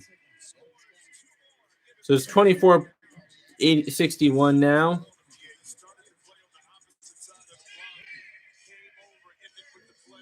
And, oh, that was too easy. But if Dime Dropper's going to talk about soccer, like, well, that's not my cup of tea. I'm going to try to get some people to tune into him for that. Because I know some people that would be interested.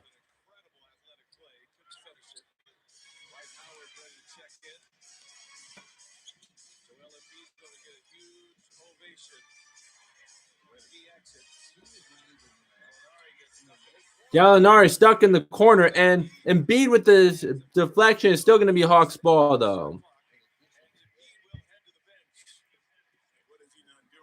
But yeah, like I think that unless the Hawks start making a run, that should be it for Embiid. 31 points, 11 rebounds, 11 of 15. Yeah, I think that he should be done.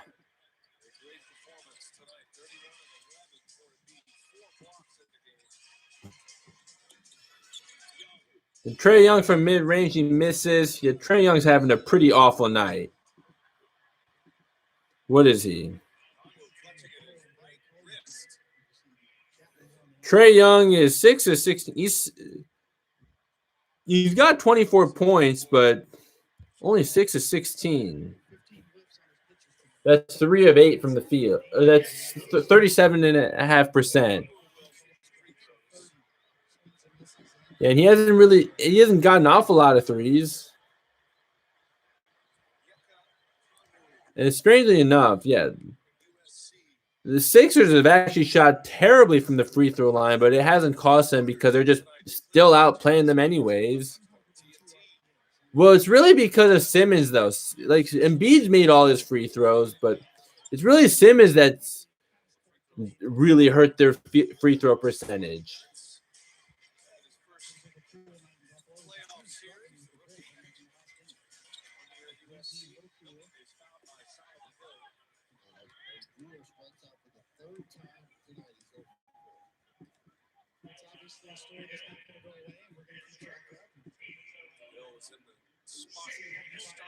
Big loss for the Hawks, Jimmy. DeAndre Hunter had a meniscus tear, opted for knee surgery. He's out for the rest of the playoffs. Hoping to be ready for next season. Just a second-year player who missed a lot of time this year. DeAndre Hunter with the knee injury. Oh, DeAndre Hunter is out for the rest of the playoffs. Okay, best wishes to him. But they lose a lot when they lose Hunter. Not only with the scoring punch, giving him 15 a game, but an excellent defender on the perimeter as well. A versatile defender to guard 1, 2, 4.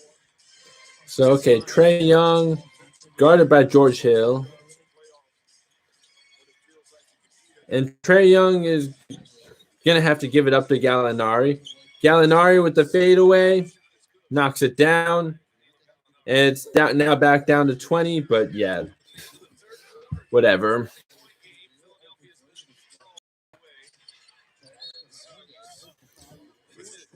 Yeah, I'm thinking about going pretty soon because I don't see a situation where the Hawks are actually going to come back from this.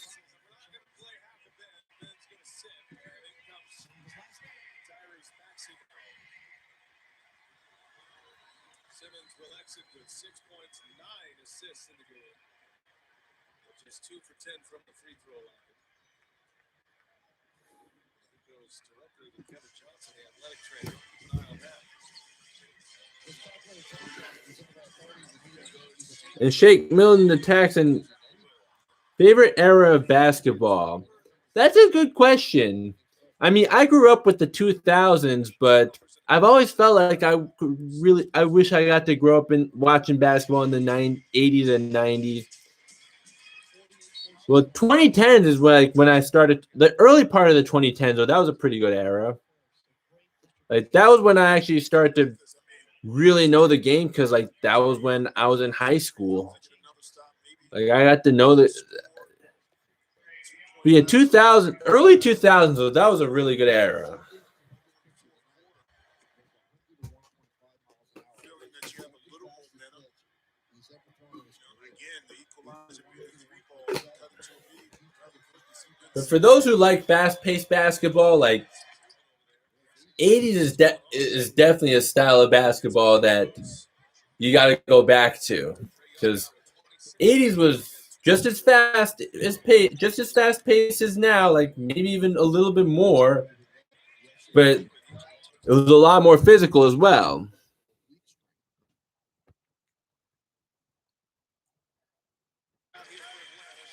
So yeah, under 10 seconds left to go in the third quarter. Trae Young from deep misses, and Dwight Howard with the rebound. And that'll do it for the third quarter. 87-69 Sixers.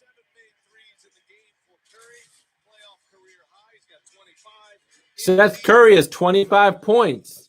And the Philadelphia 76ers are flying high in game 5 in front of the good doctor.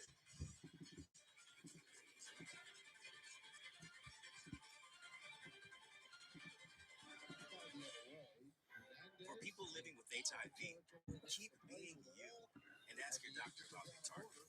Biktarvy is a complete one-pill, once-a-day treatment used for HIV in certain adults. It's not a cure, but with one small pill, Biktarvy fights HIV to help you get to and stay undetected.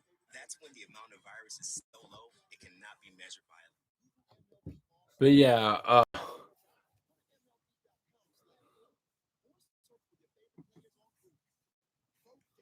now I'm just looking at Twitter. Oh, James Polak just followed me. I don't know who that is, but hey, I'm just looking at Twitter right now. I guess he's big into soccer. Wait, what? He looks like he's pretty big into soccer, but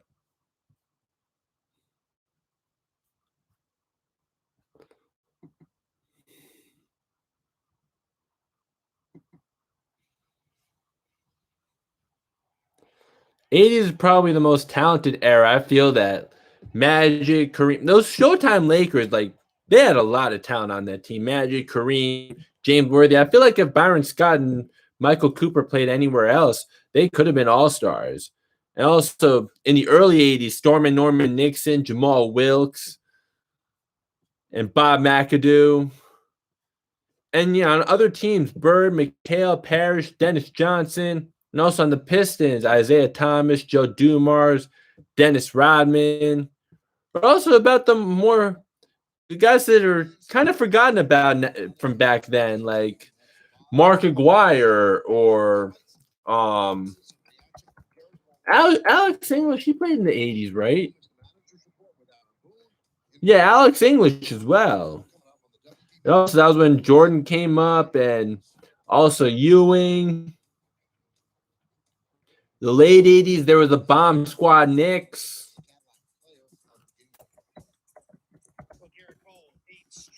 Yeah, that was the days with Ewing, Mark Jackson, Gerald Wilkins,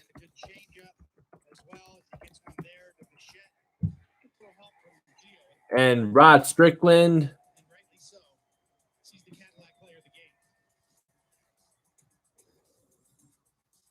So here is Chapman. Also, Kenny Walker.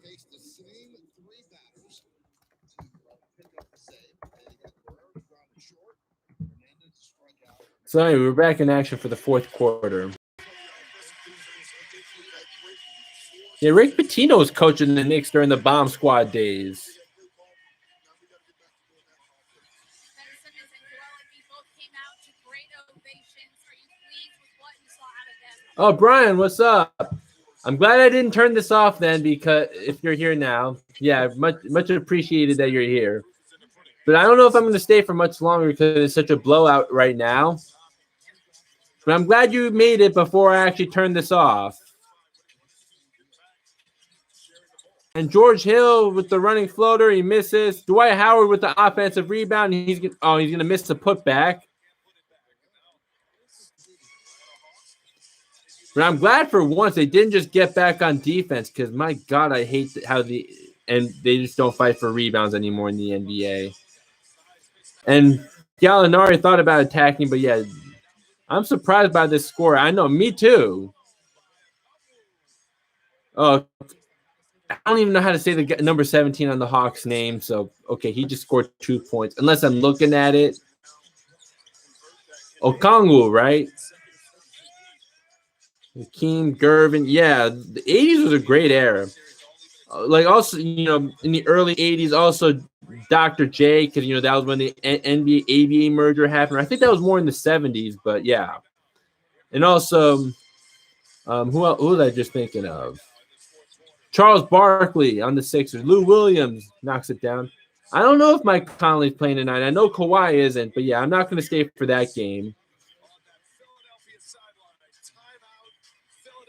But yeah, it's a 24-point game now. But yeah, I expected the Sixers to come out with a sense of urgency, but I did not expect a score like this. But anyways, I will be right back. I just got to take a leak. Before anyone, if people come on and see that I'm not here, just let them know, hey, look at the chat. I'm taking a bathroom break. All right.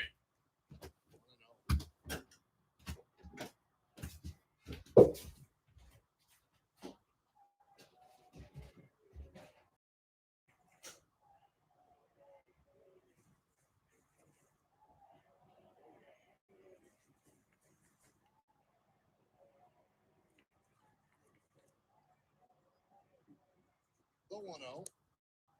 Line to right field. It's a base hit. It's down the right field line. Cutting over is Judge. Guerrero is at third. They're going to hold him right there. It's a double for Hernandez. And the Blue Jays have runners on second and third. And nobody out in the bottom of the ninth inning.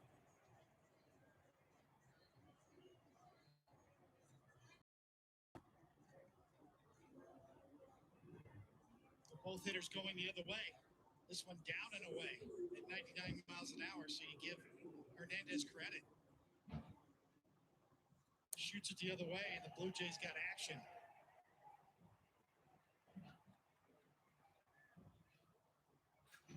Any appearance against this lineup is not going to be easy. And now, All right. Chapman has made Back. it very difficult. He's trying to protect All right, I'm back.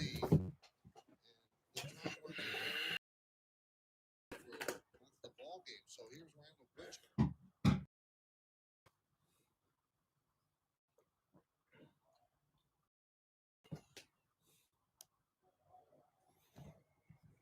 Foul back, 99 miles an hour.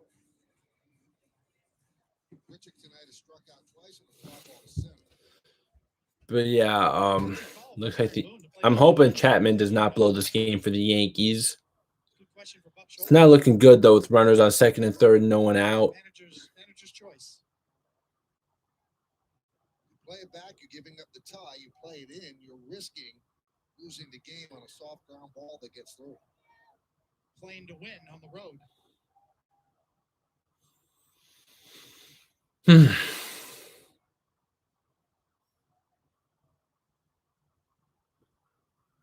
All right, so all right, there we go. Aroldis Chapman. But anyways, yeah, also guys, if you could please check out my Game 5 recap if you haven't yet. Again, be much appreciated. Hoping that gets more views than it has right now. How they'll deal with a fly ball as well. Yeah, I did hear about that, and I think that it was a move that definitely needed to be made. All right, it's not just about tonight, right? This building habits. Y'all understand that? This building habits. Go. Doc is imploring his team to do the little things that he did in the first quarter, which is move the basketball, and it's not about tonight. All right, so 87-73 Sixers, 10:35 left to go, and that's George Hill. He misses from the corner, and Dwight Howard with the offensive rebound, but he turns it over. And all right, so now Lou Williams has. Oh, I think Lou Williams should have just shot that. But okay, Gallinari for three. Oh wow, the Hawks are on a 15-2 run in the last 350.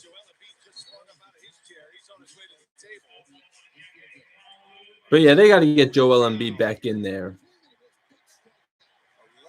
points down. The Hawks on a surge right now. I still don't think the Hawks are going to win this game, but yeah, here I think Anthony Edwards should have been Rookie of the Year. I mean, I guess I can see where you're coming from because LaMelo missed all those games, but then like if LaMelo were to actually miss the whole season, like the rest of the season, like we expected, then yeah, Anthony Edwards should have won. But when LaMelo was able to come back, so like LaMelo was very much the front runner before he went down with an injury. But then the fact that he was able to come back and pick up where he left off, yeah. And Seth Curry, yeah, scores again. Like, that's where I would say, like, I could also see why LaMelo won the award. But, hey, at least this is the one – at least I got something right for my award predictions. And Capella, yeah, alley-oop to Capella. 89-78, so it's a single-digit lead now.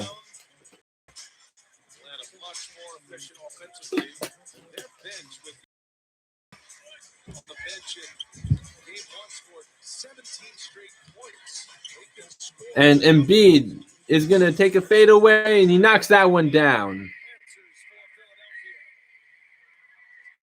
9 minutes left to go. And Lou Williams guarded by Tobias Harris. And Tobias Harris makes a nice recovery and blocks a shot. And that was a good job getting over the screen to be able to make that. And then he made a nice recovery there. And, hey, Trae Young's going to come back in the game. What did LeBron say today?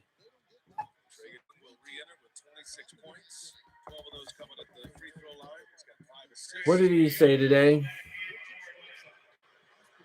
Oh, he predicted the rash of injuries after quick.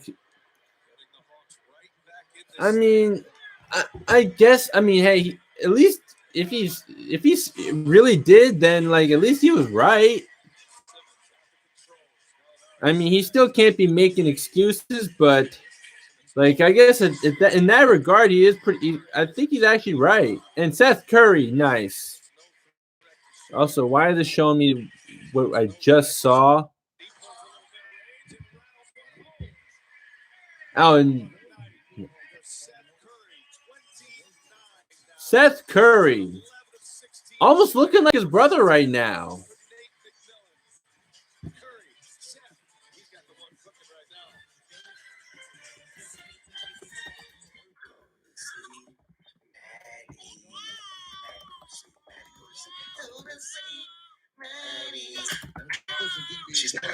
Oh yeah, for sure. Like whatever LeBron says, all those talking heads are just gonna be all over it. Like It's ridiculous, like how much the media is just all over LeBron, regardless of what it is he says or does. Like, I'm sorry. Can we stop? I know that we're so like guys, come on, but, like you know, all the cute little they animals. treat him like he's It's too God. much. It's Define too getting much. pretty What's wrong annoying. with cute animals? So we doing this or what? Nah, it's But okay. hey, it just is what it is. I try to stay away from the media She's a diva. because, like, they're just clickbait. Thanks to Realtor Dadcast 3D Tours, we can virtually explore new homes to make sure there's plenty of room to entertain. Because, you know, for them, the bigger the story, the bigger the paycheck. And with LeBron, no matter what the story is, it's going to be a big one. Burger King, Chicken King. Could there be a challenger to the Whopper's throne? The Whopper better run. The new hand-breaded chicken. So good, it's giving us nightmares. So you're finally supporting All right, his yeah. rock star dream. Whatever the Yankees do, like, just You know, you have a plan they're probably to going pay it to off. waste another Buy now, start from pay later Garrett Cole. with Planet. One of the many things you can expect when you're with Amex. Want more action this NBA season? Put your takes to the test all season long with Over Under, FanDuel's newest free game. Over Under is available in all 50 states for every NBA and TNT broadcast. And it's simple to play. You set the line. All you have to do is pick over or under for every question. Nail your picks to claim a share of $5,000 in prizes for every contest. Just download the FanDuel app. All right, so LeBron don't talk until the Olympics are over. Yeah, I think that would be a good idea.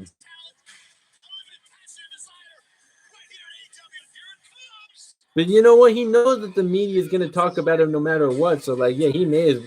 I just guess he's just going to say anything no matter what it is. Yeah, I think that would be the. I mean, I guess the more he talks, the more publicity he's going to get. Friday Night Dynamite at 10 on TNT. Anytime on demand and the app. Mother's dead. From now on, we run things our way. We need cash. Goals, safes, drugs. Maybe we all get what we want and never what we deserve.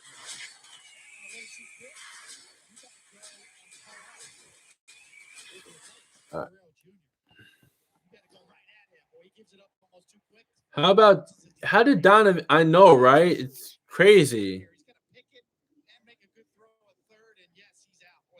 Like, the fact that Jimmy Butler made it over him. Actually, I don't know if Jimmy Butler selected as a guard or forward. But you know what else? Yeah, Bradley Beal, like, he may have scored more points, but Donovan Mitchell contributed to winning a lot more.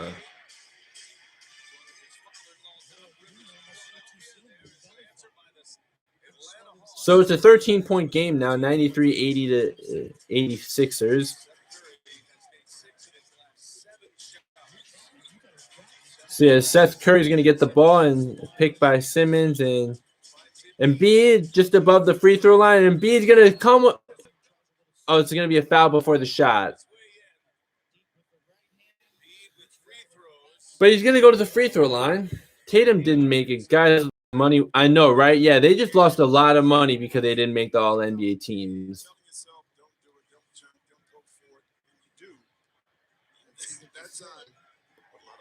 Because, like, I'm watching the Yankees game right now as well, and, man, they're so much faster with the replays than the NBA is. Because, like, I swear, the NBA takes way too long. They're so much more effective with that in baseball. At least it feels like that to me. It's not like we have to wait around forever with baseball. Of course, modern baseball has its problems too with the analytics, but like basketball, like my God. But like I swear, when it comes to I swear analytics are worse for basketball than baseball. And also, Lou Williams is gonna pull up from mid-range, gonna knock that one down. It's a 13-point game again. And also, I feel like with baseball, they're much faster with reviewing things.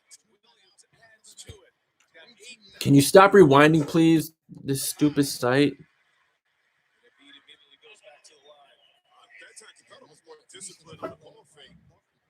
able to get back, but it was at the end where he picked up the foul. All right, I'm out of water or whatever. Walking to the line like, let me get two more. Side out No, here. side out. Prior to Yeah.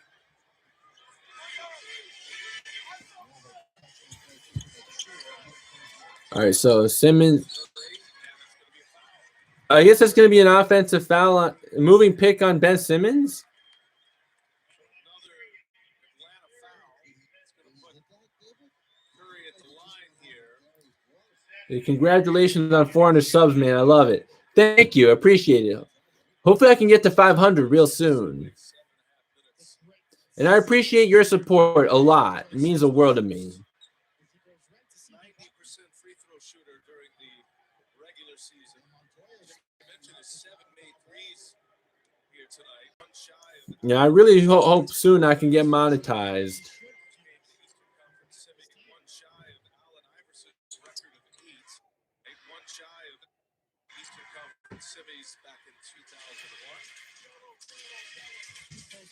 So anyways, 7.5 left to go in the game. Yeah, I'm glad. I'm really happy to hear that.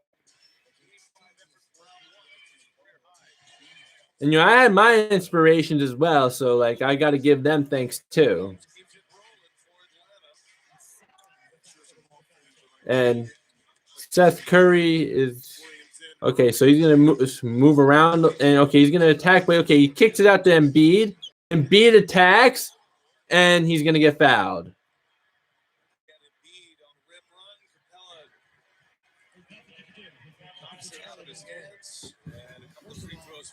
I hope you also got to check out my Game 5 recap.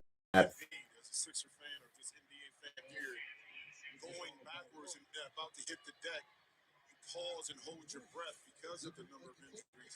And like I didn't think I'd do some recaps with actual footage in the videos, but yeah, I actually did that for Game 5 for my Game 5 recap. But yeah, Embiid's gonna be at the line. And yeah, I think he's 8 for 8 from the line, if I'm not mistaken. Like, I don't think he's missed from the free throw line yet.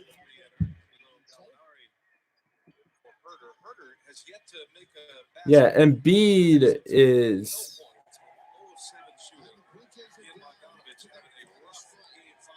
Yeah, 37 points, 11 from the free throw line.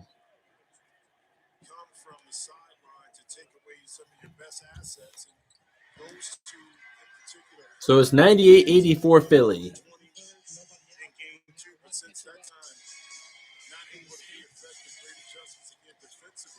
And all right, Trae Young has the ball up top.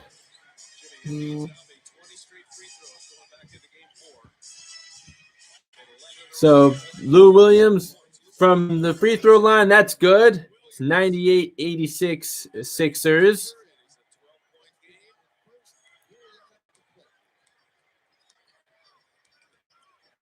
So, all right, Seth Curry gets it to Embiid. Back to Curry. And Seth Curry with another long two. Yeah, Seth Curry's on fire. Who wins the Bucks Nets series? It's looking like the Nets. Looks like the Bucks have their backs against the walls, and honestly, the low IQ that they're displaying, like I'm just not confident in the Bucks right now. Yeah, I know Curry is bailing Doc out for real. And Embiid missed that one.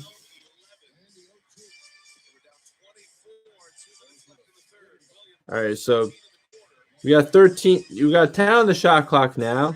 Lou Williams guarded by Seth Curry.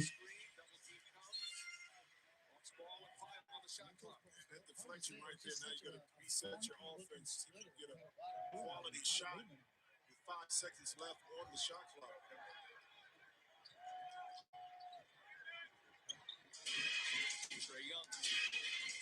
The 3 on the shot clock.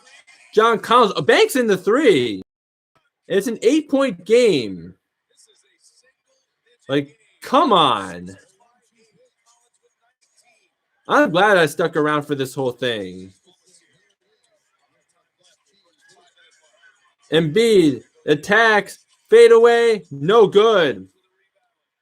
Like their offense is just getting real stale right now.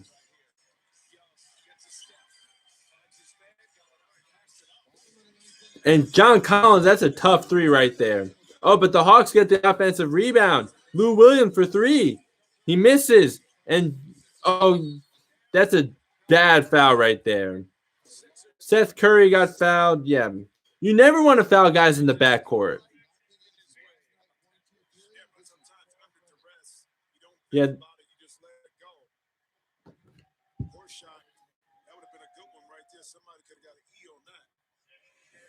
So yeah, Seth Curry's going to go to the line. Yeah, that was just a bad foul right there. Hawks got a couple of looks at it. 4:46 remaining in this fourth quarter. Series tied at 2 apiece. And Curry down the free throw points to his playoff career high. 33 now for Seth. The second base runner is keyholing your signals and making tipping off the hitter. This is the best 32nd game in the playoffs here. Go out and talk about it. Now you don't have to give a signal. 32nd game in the playoffs here. As Seth Curry knocks down the second free throw. Yamojo99, he's a really good YouTuber, Hawks fan. I tried to get him on here. The fact that we came back within 13 shows how much fight this Hawks team has. So proud of this group, man. Just give us a couple more years. I definitely feel that. It said, and Trae Young, oh, that went in.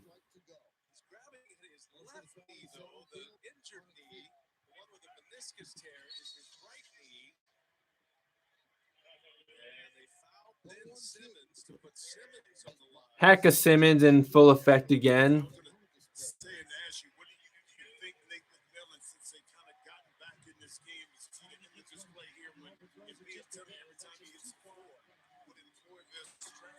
But Simmons actually knocked down the free throw for once. Simmons had been just 2 for 10. 2 balls. 2 strikes. 2 outs. Simmons had been just 2 for 10. And Ben Simmons is going to knock down the second free throw. That's big. Ben Simmons actually making free throws.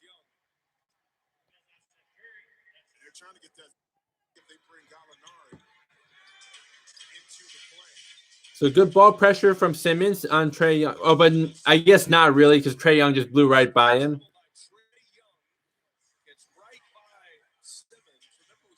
Well, not that time, though. Trae Young has 30 points. I mean, yeah, he has displayed some low shot IQ, but that time, though, yeah, he just blew right by Simmons.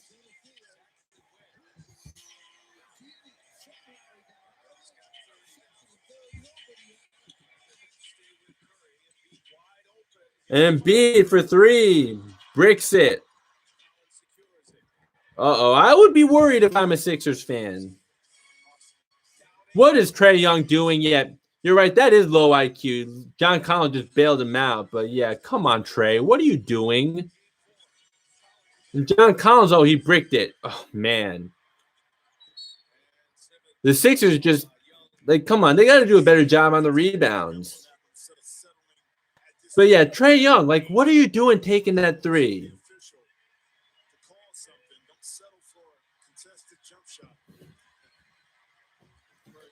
I guess you saw Trae Young take that really deep three before I did, and Ben Simmons misses the free throw.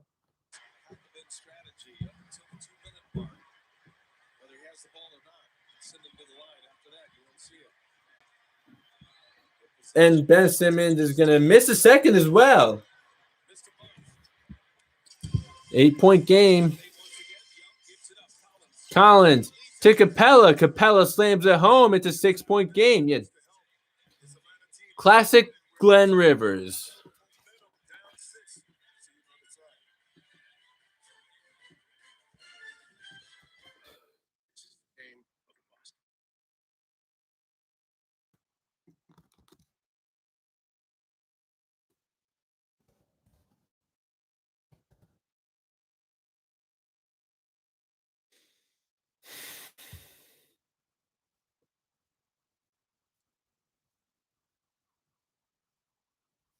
But yeah, I actually feel like the Nets actually might go to the finals, even with one of the worst defensive ratings in the league.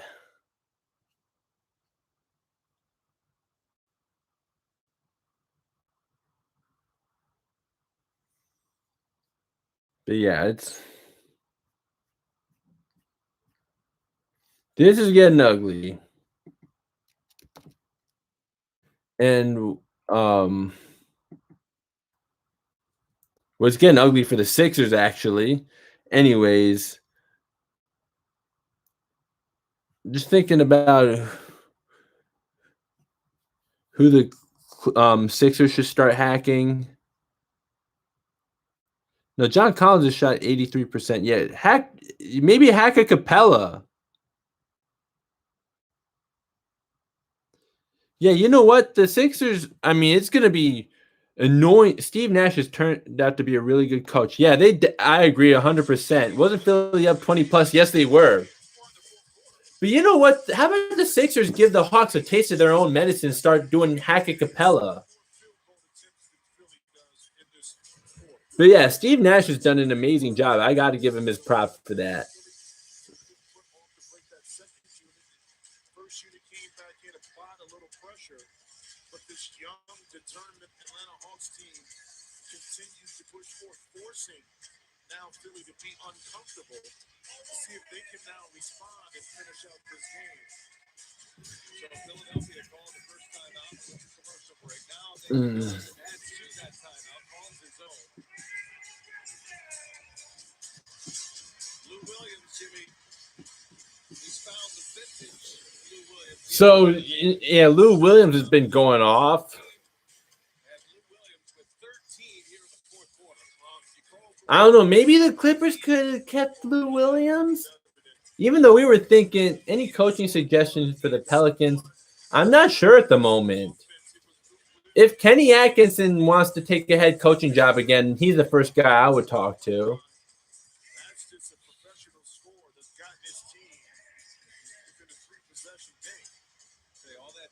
game. But yeah, Lou Williams, 13 points in the fourth quarter. Maybe the Clippers should have held on to him. I don't know. I mean, if they're not going to use Rondo, then yeah, I think that they could be using Lou Williams right now. I mean, I still don't expect them to beat the Jazz without Kawhi, but man, Lou Williams. What are you doing, Tobias?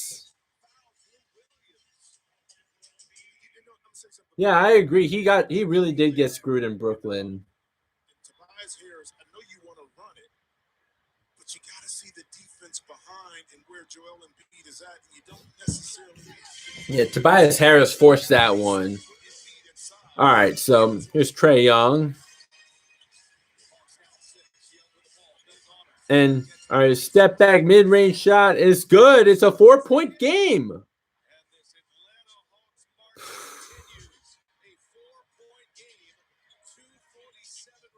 Curry and Embiid 36 points. Rest of the team 6 in the second half.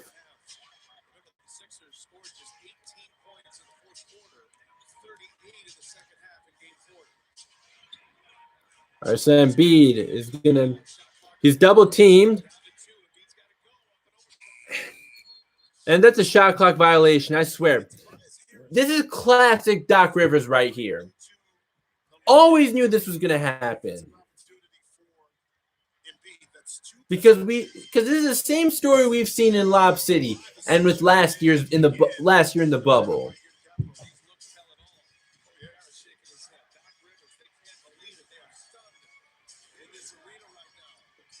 Yep, he is choking again.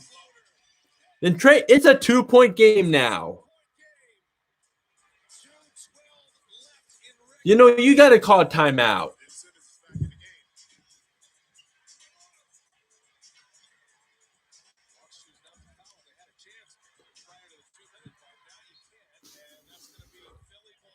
All right, still going to be Sixers ball, but Joel Embiid looked like he was going to turn that over again. The last 3 or 4 possessions. All right, Tobias Harris. He's going to attack. Mid-range shot. He misses. And Gallinari with the rebound. Hawks have a chance to either tie the game or take the lead right here. With 1:40 left to go.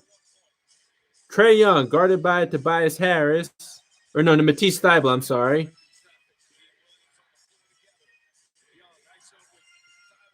And no. You got to stay on your feet. You cannot fall for the fake. Matisse Thybulle, come on. Stay on your feet. Do not jump. Trae Young that time knew that Thybulle would fight on the hesitation and the pump fake, in which he did. What comeback. This is unbelievable. And Trae Young knocks down the first free throw. Yeah, they could take the lead right here. Oh, boy. Dead in the water. Sixers had it all going their way. Embiid and Curry, big nights going. And knocks down the second one. Have this game tied, and one more free throw for Young. A chance to take the lead at the 126 mark. And the Hawks take the lead. Wow.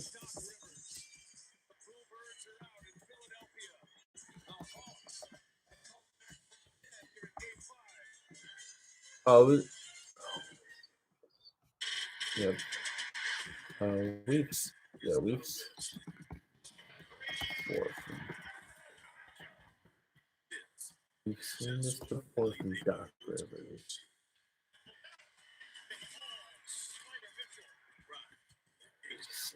Taking every expectation. Doing it on the biggest stage. Because this is the NBA playoffs. And that's game. You got cheesecake and you got ice cream. So when you put the two of those together, does that make it one thing? Man. Sonic cheesecake glass. I mean, I'm in disbelief, but I'm not. Like the fact that this, I was saying that the Sixers have definitely got this. I was very close to, like, this close to turning it off at the end of the third quarter.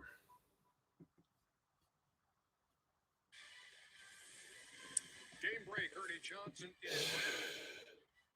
The Utah Jazz, Donovan Mitchell taking on the Clippers. That game is going to start on TBS because there is still Glenn Rivers choke job in the works. Yes, sir.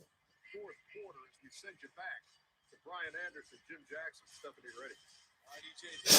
Swish out just tweeted, Doc Rivers deserves to be fired if he loses this series. IDGAF.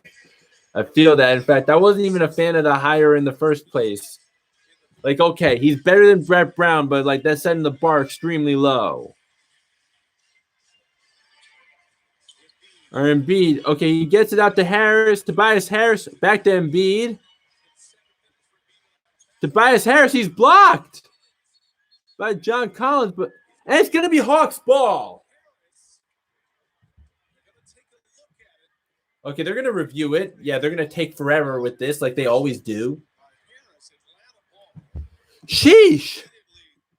Signals that he wants to go to the monitor. Signals that he wants to go to the monitor.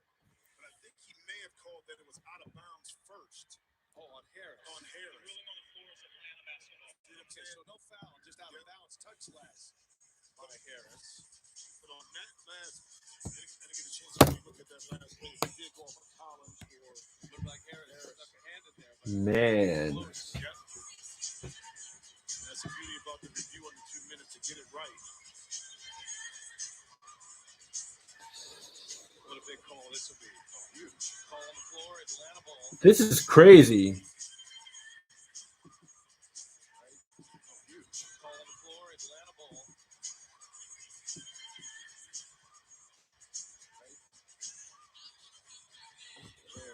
Okay, classic song, but yeah, gonna have to mute that while that's playing.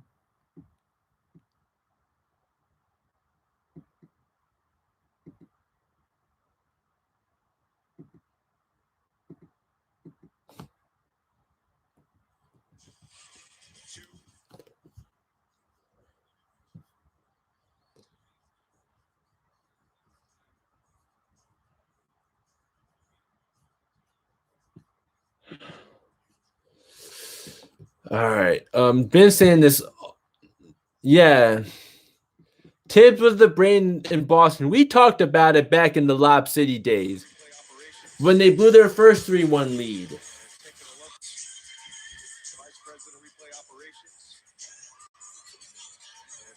Okay, wait. Yeah, I'm just trying. But yeah, like this is, man, Doc Rivers, and like the fact that he's allowed this to continue throughout this time. Yeah, like they're the 4th seed, and they really get eliminated by the Hawks.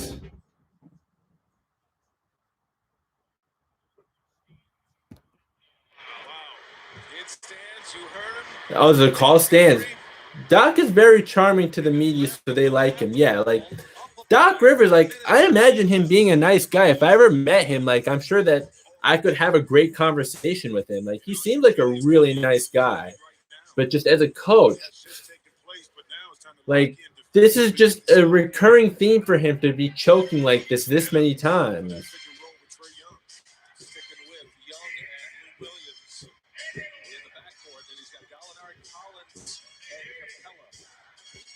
Also, Brian, I posted an interview with one of my YouTube friends, Dime Dropper, who's a big Clippers fan. He did an interview with Peyton Pritchard's college roommates who he's friends with, and like I recommend checking that out. It's a really good interview.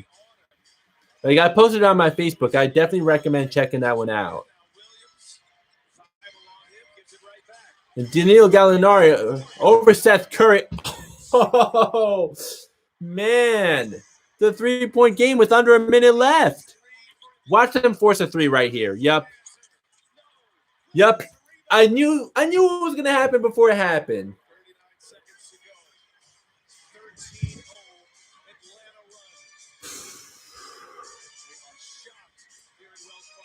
Wow. And Trae Young, and he's gonna clank that. Okay, the Sixers have one more chance. Yeah, this timeout was way overdue. This is last timeout though, but man. Yeah, win or lose, I feel like Doc Rivers is gonna get flamed on Twitter.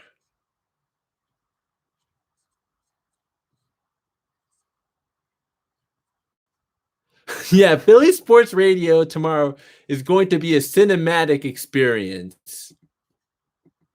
Wait, how are the Phillies doing though?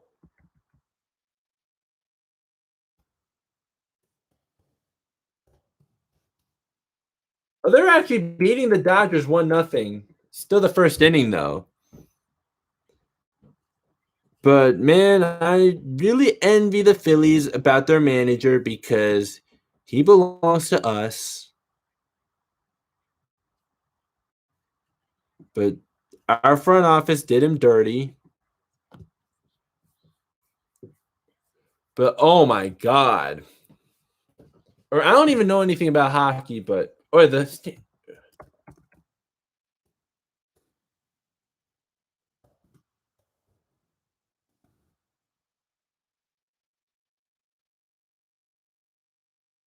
the Canadians versus the Knights.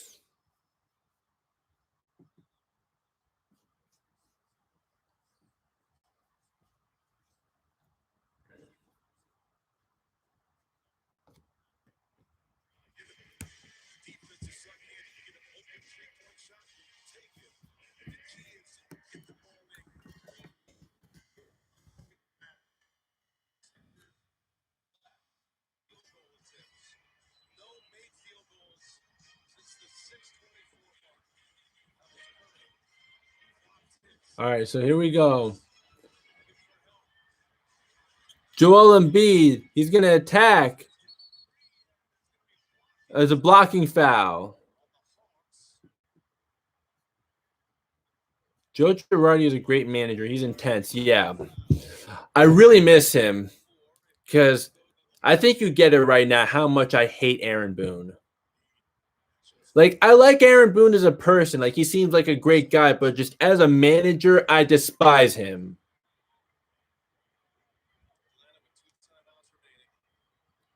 And Joel Embiid, oh, he misses the first free throw. But you know what, though, with Aaron Boone, it's what the front office is paying him to do, and that makes me just really despise the front office. But even though Cashman's made some great moves under the radar moves, like he's way too analytics driven and just wants his manager to manage a team like that, and that just makes me really mad. The Yankees did win though, so hey, I can't complain too much. And Joel Embiid misses the second free throw. Rebound, Kevin Huerter. Oh, yeah, that's what I'm going to be doing now. Because that's the Philadelphia 76ers. The Philadelphia 76ers right now. Hey, Maniac Lane, I appreciate you stopping by. But yeah, I know, right? How? I think Hawks going to the finals. Well, they're going to have to beat the Nets or Bucks first. But imagine that, though. Hawks going to the finals. But how? I think 2 words. Glenn Rivers.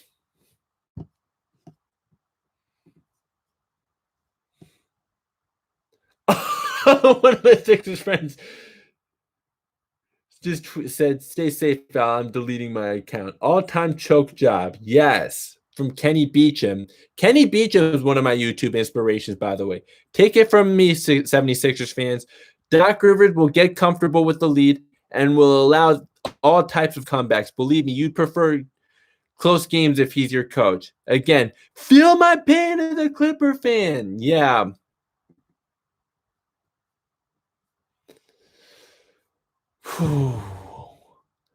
Last thing I'll say for now is I'm not going to go around saying this is an asterisk season or debate what title is more of an asterisk worthy. Screw that. A title is a title. All jokes aside, Lakers won fair and square last year. This year is a battle of health. It's part of the game. He said it best.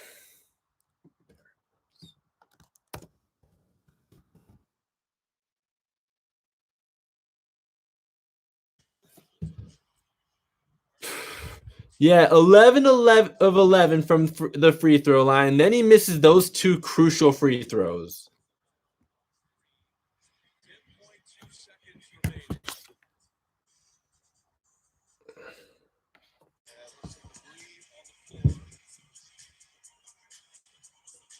Yeah, if the Nets get hurt though, and hey, if it really does turn out to be that Harden, Kyrie, and Durant just don't have the chemistry with each other, then all right. But I mean, I shouldn't be in disbelief knowing that this is a Doc Rivers coached team, but in a way I kind of am. It's kind of confusing how I feel right now. Like, has Doc Rivers not learned anything throughout his years as a head coach in the NBA?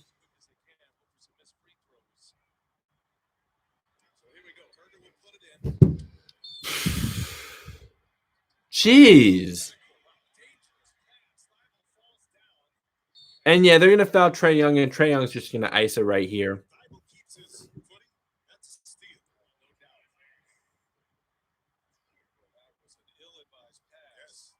Yeah, I'm actually not going to stick around for the Jazz and Clippers, though. I actually have things to do, but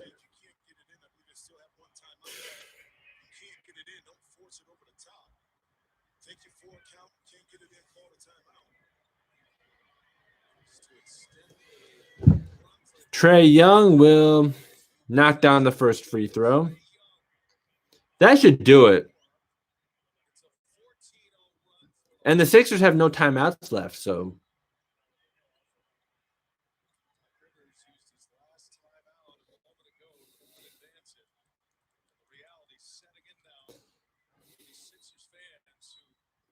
That's ridiculous.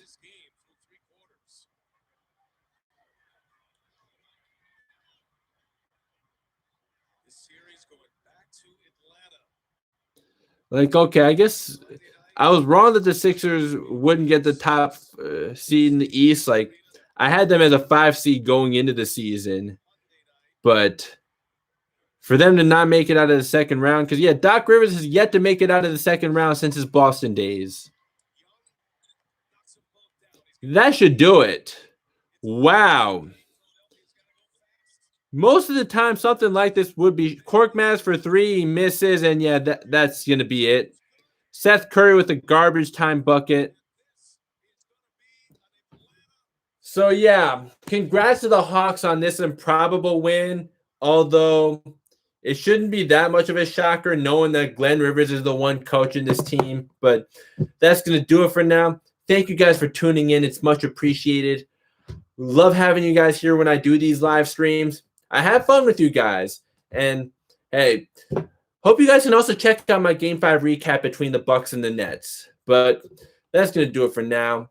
Hey, you guys stay safe. Sixers have the Bucks as their inspiration. Yeah, true. Well, you know what else, though? I guess they also have the Clippers inspiration because Doc Rivers is the one coaching the team. But, yeah, that's going to be it for now. Thank you guys so much. Hope you guys stay safe. Hope you guys have a good night. I'll see you next time. Peace.